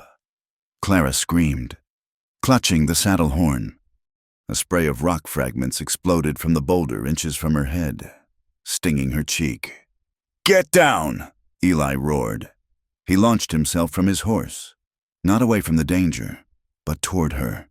He grabbed her waist and dragged her out of the saddle, pulling her to the ground behind the cover of the rocks. Another shot whined overhead, burying itself in the trunk of a pine tree. Eli covered her body with his own, pressing her into the frozen earth. He had his revolver drawn, scanning the ridgeline above them. "Stay down," he hissed into her ear. Clara lay beneath him, her face pressed into the dirt and snow. She could feel the heavy, rapid thud of his heart against her back. She could smell the dust on his coat and the sharp scent of gun smoke. They lay there for 10 minutes, an eternity of cold and terror. The wind whistled through the rocks. No more shots came. It was a warning. Eli whispered finally, "They could have hit us. They missed on purpose." He sat up slowly, keeping low. He helped Clara to sit up. She was shaking so hard her teeth chattered. "They want us to know they can touch us whenever they want," Eli said, his voice trembling with suppressed fury. Clara touched her cheek. Her fingers came away with a smear of blood where a rock chip had cut her. Eli saw the blood. His face went white. He reached out and touched the small wound, his thumb brushing away the red drop. His hand was shaking. "Clara," he choked out. He grabbed her then. It wasn't the protective grab of the ambush. It was a desperate, terrifying need to hold her. He pulled her into his chest, burying his face in her hair. "I thought," he whispered, "when I heard the shot, I thought—" "I am here," Clara sobbed, clutching his coat. "I am here." They clung to each other in the snow, the horses waiting nervously nearby. The fear had stripped away the last of their defenses. The propriety, the town's judgment, the careful distance, it all evaporated in the face of the bullet. "Let's go home," Eli said, his voice rough. The ride back was a blur. When they reached the ranch, the sun was down. The kitchen was cold. They didn't light the lamp. Eli locked the door and barred it. He turned to Clara. She was standing by the stove, still wearing her coat, shivering uncontrollably. It was the shock, the cold, the terror. Eli walked to her. He didn't ask. He didn't hesitate. He took her face in his hands. "Clara," he said. She looked up at him. In the dim light coming from the embers of the stove, his face was open, unguarded. The violence she had always sensed in him was there, but it wasn't directed at her. It was a fierce, protective wall, and behind it was a love so intense it frightened her. She reached up and took his wrists. "I don't want to die," she whispered. "You won't," he swore, "not while I breathe." He kissed her. It wasn't like the kiss in the kitchen weeks ago. That had been a collision of grief. This was a surrender. Clara opened her mouth to him, tasting the salt on his skin. She pressed her body against his, needing the friction, the heat, the undeniable proof of life. Eli groaned low in his throat. He lifted her, setting her on the edge of the table. His hands moved over her, frantic and worshipping, pulling off her gloves, unbuttoning her coat to find the warmth of her beneath. Clara's hands tangled in his hair, pulling him closer. The fear that had been her constant companion for months transmuted into desire. If they were going to die, if the town was going to burn them down, she would not go out without knowing this. She would not let them take this from her too. They moved together in the darkness, a desperate tangle of limbs and breath. There were no words. Words were for the lawyers and the liars. This was primal. It was the only answer to the death waiting outside the door. When his skin touched hers, hot and rough, Clara cried out softly, not in pain, but in release. She wrapped her legs around him, anchoring him to her. They held nothing back. In the shadow of the valley that wanted to destroy them, they created a moment of absolute, defiant connection. Later, they lay together on the narrow bed in the tack room, covered by the heavy buffalo robe. The fire in the stove popped quietly. Eli held her against his chest, his arm heavy over her waist. Clara traced the scars on his hand with her fingertips. "I am not sorry," she whispered into the dark. "Neither am I," Eli said. He kissed the top of her head, but now the stakes are higher.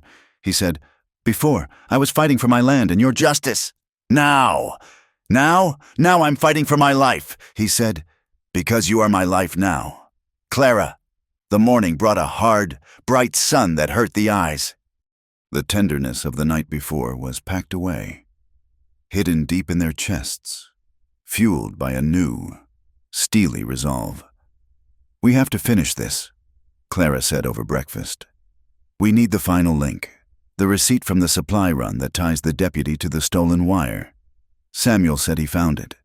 Eli said, checking his revolver. He said he would have it today. They rode into town together. They didn't ride with heads down. They rode upright, side by side. The town watched them coming. The whispers were louder now, more vicious, shameless. Whore, killer. They tied the horses at the post office. As they stepped onto the boardwalk, a crowd began to gather. It wasn't accidental.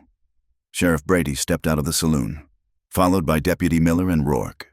"Hold it right there. Barrett," the sheriff called out. Eli stopped. He didn't move his hand toward his gun, but his stance shifted, balanced and ready. Clara stood next to him. "We have business." "Sheriff," Eli said. "Your business is done," the sheriff said.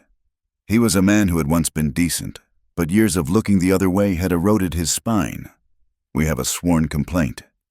"Eli." "Complaint?" Eli asked. "Stock theft," Rourke said, stepping forward with a smirk. "We found 50 head of double-bar cattle up in a canyon near your north line. Brands altered. Looks like you have been building your herd at my expense." The audacity of the lie took Clara's breath away. They were accusing Eli of the very crime they were committing. "That is a lie," Clara shouted, stepping forward. "You are the one stealing. We have proof." The sheriff looked at her with pity and disgust. "Mrs. Whitmore, you are distraught, and you are keeping bad company. This man is a rustler, just like his father. I am arresting you, Barrett," the sheriff said, putting his hand on his gun, "for grand larceny." The crowd murmured. This was it, the trap. If Eli drew his gun, they would shoot him down in the street. If he surrendered, he would rot in a cell until the ranch was gone. Eli looked at the sheriff. Then he looked at Rourke. "You found cattle on my land?" Eli asked loudly. "Or did you plant them there last night after you took a shot at us?" "I don't know what you are talking about," Rourke said. Clara saw a movement in the window of the freight office. Samuel was there, his face pale as milk. He held up a piece of paper against the glass for a split second, then vanished. He had it. Clara turned to the sheriff.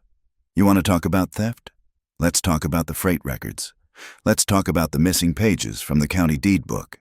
She pointed a shaking finger at the clerk, Mr. Perkins, who was standing in the doorway of the courthouse eating an apple. "Mr. Perkins," Clara yelled. "You told the judge you lost my husband's file, but I saw you with it yesterday.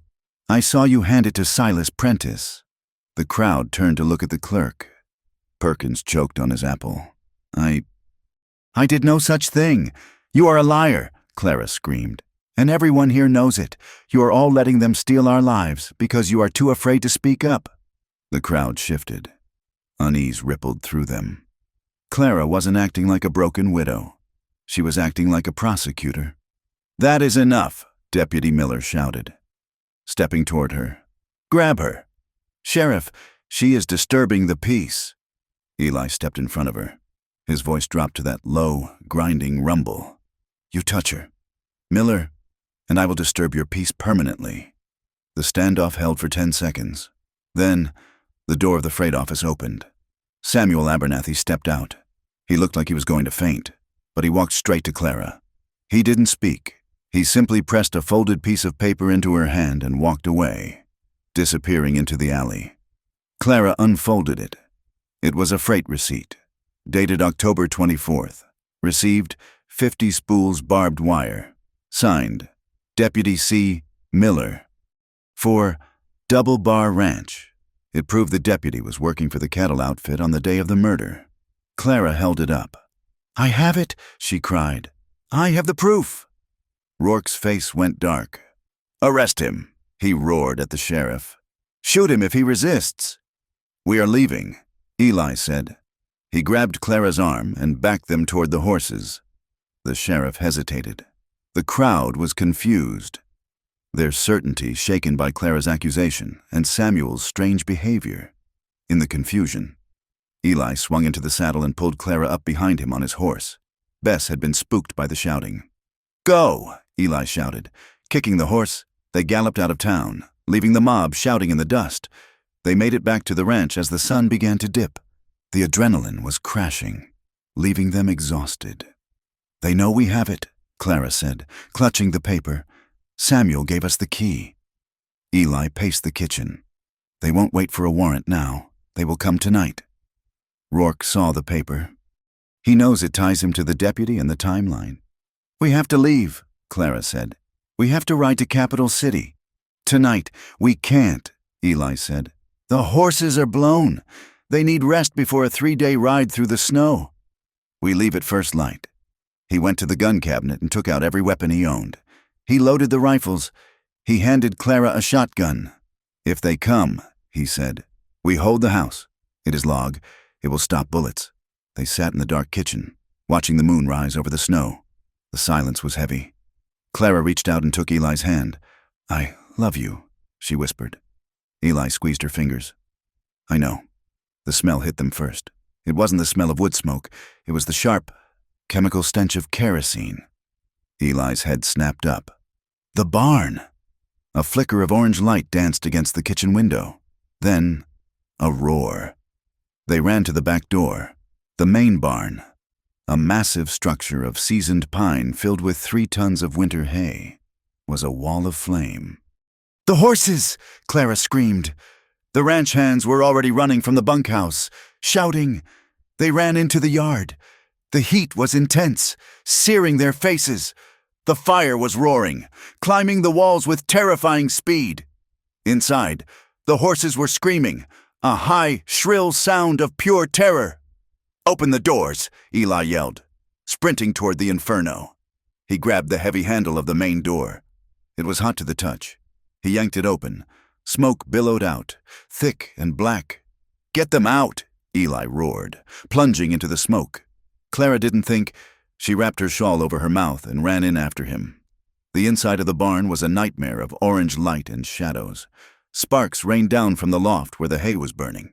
The horses were thrashing in their stalls, kicking the wood to splinters. Eli was at Bess's stall, fighting to get the halter on the panicked mare. Clara ran to the next stall. It was the big roan. He was rearing, his eyes rolling white. Easy. Clara screamed, coughing, easy. She managed to unlatch the door. She slapped the horse on the rump. Go! The horse bolted toward the open door. One by one, they cut them loose. Red and the other hands were dragging the tack out, saving what they could. The roof groaned. A burning beam crashed down into the center aisle, blocking the exit. Eli! Clara screamed. Eli was on the other side of the beam. He looked at her through the flames. Get out, Clara! He grabbed a blanket, threw it over the head of the last horse, and vaulted onto its back. He drove the animal straight at the back door, smashing through the latch. Clara turned and ran. She stumbled out into the snow, gasping for air, her lungs burning. A moment later, Eli rode the horse around the side of the barn. He slid off, coughing, his face blackened with soot. They stood together in the yard, watching the barn die. The structure collapsed with a sound like a thunderclap, sending a geyser of sparks into the night sky. The heat melted the snow for 50 feet in every direction.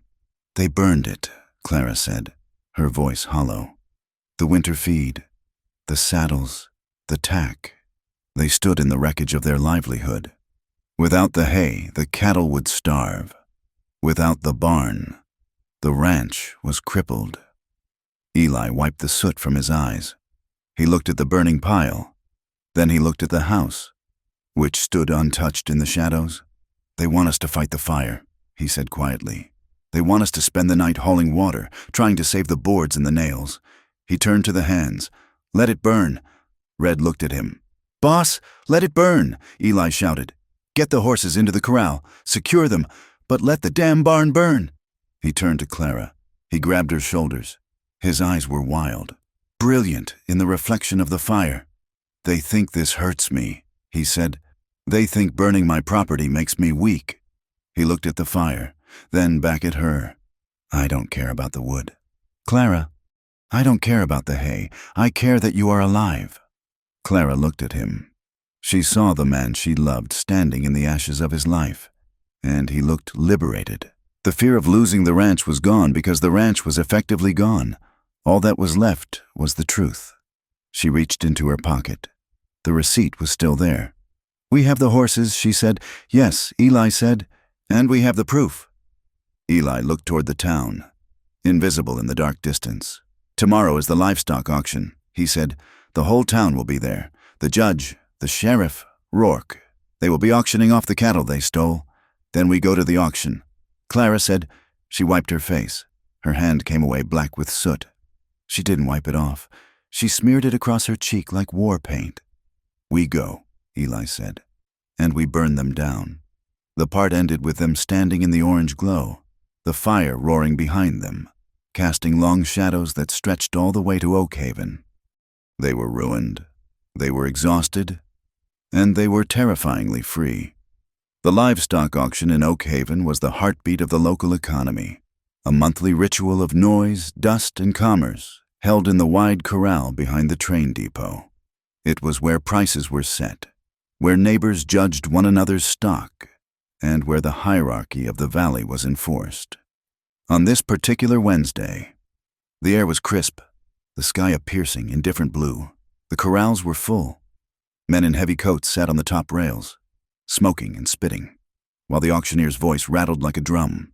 In the center pen, a group of Hereford steers milled about, their breath steaming in the cold air. Vance Rourke stood by the gate, looking like a king surveying his subjects. He wore a fresh suit, his boots polished, a cigar clamped between his teeth. He was laughing with Judge Holloway and Deputy Miller. The auctioneer paused to take a breath. "And now, gentlemen, we have a fine lot of 50 head prime stock, courtesy of the double bar." The sound of hoofbeats cut through the drone of the crowd, not the casual trot of a late arrival, but the hard, driving rhythm of horses ridden with purpose. Heads turned. The chatter died away. Clara Whitmore and Eli Barrett rode into the yard. They looked like apparitions rising from a battlefield. Their clothes were stained with soot and ash from the burning barn. Clara's face was smudged with black, making the whites of her eyes look startlingly bright.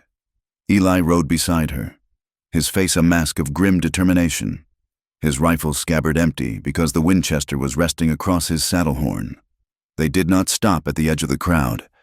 They rode straight through the center, the horses parting the sea of men like the prow of a ship. Clara reined Bess in right in front of the auctioneer's platform. She did not dismount. She sat high, looking down at Rourke. "Stop the sale," she said.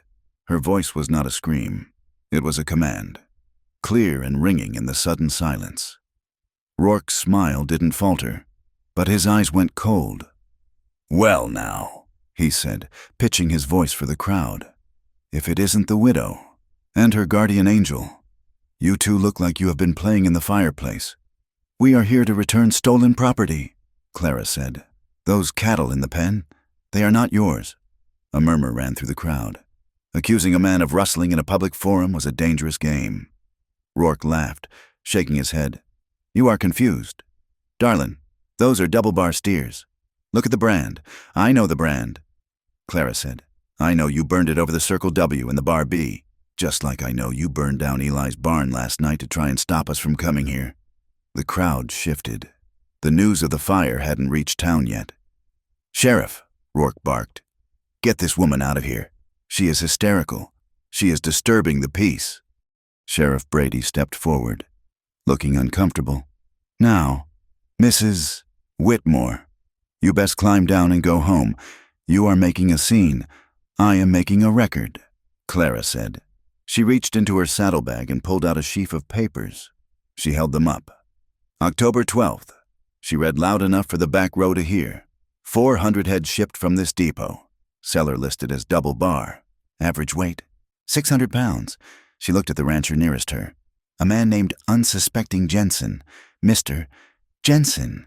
She said, you lost 50 yearlings in September, didn't you? You told me it broke you. Jensen nodded slowly, touching the brim of his hat. I did, ma'am. 600 pounds is the weight of a yearling, Clara said. Not a steer. The double bar shipped your cattle, Mr. Jensen, and yours, Mr. Miller, and yours, Mr. Tate. She flipped the page. October 24th. She continued. The day my husband, Thomas Whitmore, died. A hush fell over the yard. The wind whipped the papers in her hand. Rourke stepped forward, his face flushing red. That is enough. You are slandering my name. I am naming your crimes, Clara shouted back. October 24th. A shipment of barbed wire signed for by Deputy Miller. She pointed a finger at the deputy, who was standing by the fence, looking like he wanted to vanish. Why was a lawman signing for ranch supplies? Clara asked. Because he was working for you, Rourke. He was on your payroll. And 4 hours later, you and he were at my fence line, threatening Thomas because he had found out about the shipments. Lies, Mrs. Gable shouted from the edge of the crowd. She stood with the other churchwomen, her face twisted in a sneer. Don't listen to her. Look at her. Look who she rides with, Mrs. Gable pointed a gloved finger at Eli.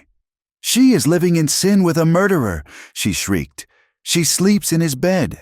She has let her grief turn her into a whore for a gunslinger. How can you trust a word she says when she has no morals left? The insult hung in the air, ugly and sharp. Clara didn't flinch. She didn't look down. She looked straight at Mrs. Gable. I sleep in a tack room, Clara said, her voice steady. And I ride with Eli Barrett because he is the only man in this valley who didn't turn his back when a widow was being robbed. You call me immoral because I am fighting for my home? You call me unstable because I refuse to let you bury the truth along with my husband? She turned back to the crowd, her eyes blazing. You want to talk about morals? Let us talk about the deed to my land. She pulled out the final piece of paper, the note from Thomas's coat. My husband didn't die of a heart attack. She said he was frightened to death. He was threatened by Rourke and the deputy. They told him if he didn't sell, they would burn us out. And when he collapsed, they watched him die. She looked at Rourke. You were there, she said. Thomas wrote it down. He wrote down the date, the time, and he wrote down that you offered the judge $500 to lose the survey map.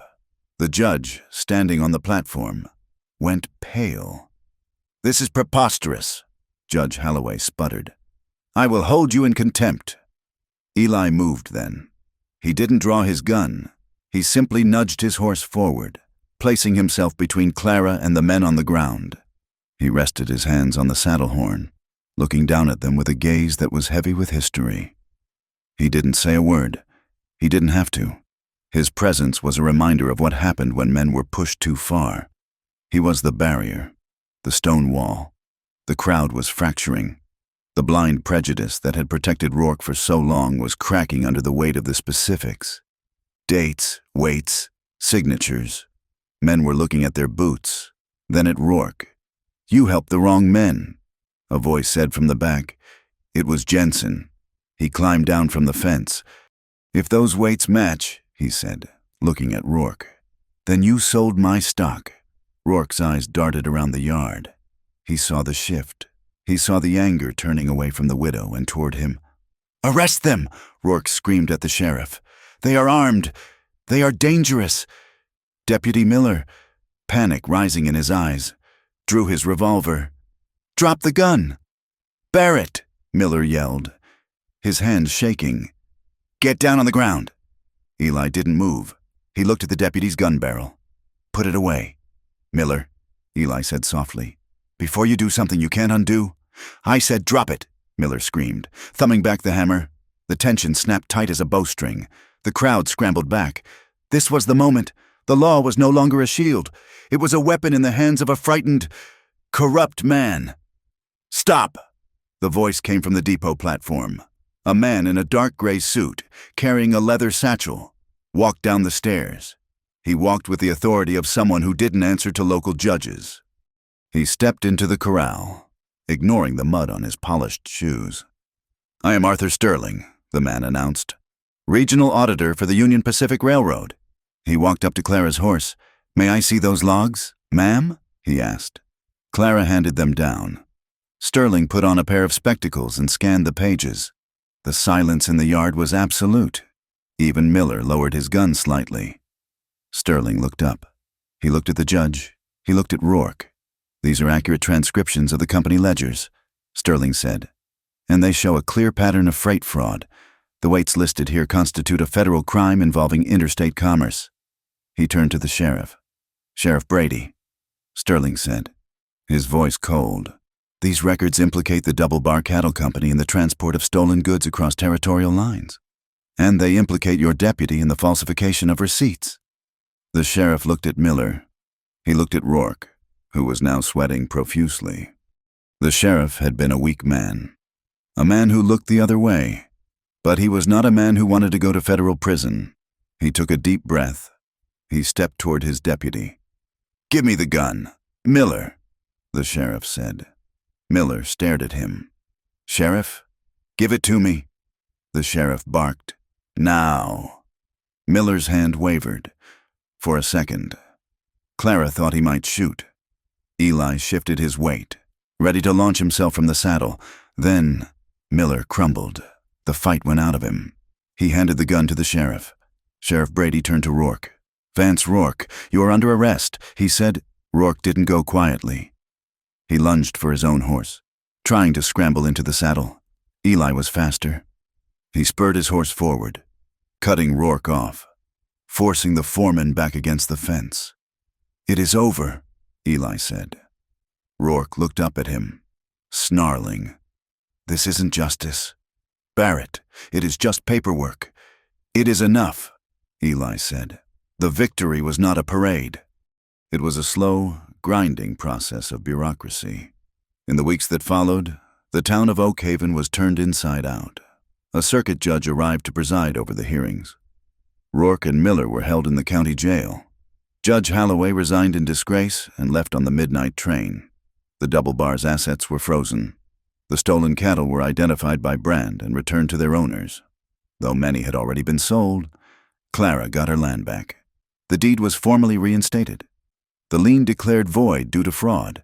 Silas Prentice, the lawyer, managed to avoid jail by turning state's evidence, but his reputation was ruined. But it was not a clean sweep. Thomas was still dead. The restoration of the land didn't bring him back, and the town was slow to heal. There were no apologies. Mrs. Gable didn't come to Clara's door with a pie and a plea for forgiveness.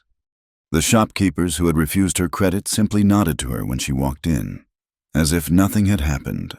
They were ashamed, and shame made them quiet, not kind. The prejudice against Eli didn't vanish overnight. He was still the man with the dark past, but the venom was gone. The open insults stopped. When he rode down Main Street, men tipped their hats, not out of friendship, but out of respect. He had stood his ground. He had been right. In the West, being right was worth more than being liked. A month after the auction, Clara rode out to the Barrett Ranch. The snow was melting. Patches of brown earth were visible on the south slopes. The air smelled of mud and coming rain. The ranch was scarred. The black footprint of the burned barn was a wound in the yard. But the corrals were full of cattle, and the sound of hammering filled the air. Eli and his men were rebuilding. Eli was setting a corner post for the new barn when she rode in. He stopped and wiped his forehead with his sleeve. He walked over to her as she dismounted. He looked tired, but the shadow that had always haunted his eyes seemed lighter. "The sheriff says the trial starts in May. Clara said, I will have to testify." "We both will," Eli said. Clara looked at the charred remains of the old barn. "I am sorry about the fire. Eli, it was just wood. He said, we will build it back stronger. Stone foundation this time?" He looked at her, searching her face. "And your place?" he asked. "It is mine again." She said, "I walked the fence line yesterday. The house is cold, but it is standing. So you are going back?" He said. It wasn't a question. It was a statement. Clara looked at the ground. "I have to. It is Thomas's claim. It is what we fought for." Eli nodded. He took off his gloves, slapping them against his thigh. "You could stay," he said. Clara looked up. "I am not asking you to be my cook," Eli said. "And I am not asking you to be a guest." He gestured to the open land, the ridge line that separated his ranch from hers. "We could run the herds together," he said. "Combine the grazing rights. I have the water, you have the winter shelter. It makes sense. Is that a business proposition?" "Mr. Barrett?" Clara asked, a faint smile touching her lips. "Partly," Eli said. He stepped closer. The space between them was no longer charged with fear. It was warm, familiar. "I don't want to rescue you, Clara," he said softly. "You proved you don't need rescuing. You are the strongest woman I have ever known." He took her hand. His grip was rough, calloused, and real. "But I don't want to wake up in a house where you aren't. I don't want to ride the lines alone anymore." Clara felt the tears prick her eyes. It wasn't the flowery proposal of a storybook. It was a rancher's offer. Practical, honest, rooted in the earth. "I won't give up my name," she said. "I am Clara Whitmore, and I won't give up my claim." "Keep the name," Eli said. "Eli, keep the claim. We will run it as a partnership. Equal shares." "And the town?" Clara asked. "They will talk. They will say I moved in with you before the mourning year was up." Eli looked toward the town, hidden behind the distant hills. Then he looked back at her, his gray eyes steady. "Let them talk," he said. "We have lived through their fire. Their words can't burn us now." Clara squeezed his hand. "Partners," she said. "Partners." Eli agreed. They stood together by the fence line as the sun began to set. The sky was a vast, bruised purple, stretching over a landscape that was harsh, unforgiving, and beautiful. The work ahead would be brutal. There were fences to mend, calves to birth, and a trial to endure. The double bar still had money, and money bought lawyers. The enemies were not all gone. They had just changed shape. But as Clara watched the light fade over the broken grasslands, she didn't feel the crushing weight of loneliness that had defined her winter. She felt the solid presence of the man beside her. She saw the repaired wire stretching out into the distance, shining in the last light. It was a small thing, a thin line of metal against the wild, open world. But it held. They stood there, alive, marked by loss, but no longer alone. And in the silence of the high country, that was enough. Thank you for listening to this story. I hope you enjoyed the journey of Clara and Eli through the harsh and beautiful landscape of the American West. It has been a pleasure to bring this tale of resilience and justice to life for you. I would love to hear where you are listening from. Please leave a comment below and let me know which corner of the world you call home. If you enjoyed this story, please consider subscribing to From Wild West for more tales of the frontier. And finally, I would truly appreciate hearing your thoughts on the ending. Did justice find its way? Share your feelings in English in the comments. Safe travels, and see you on the trail.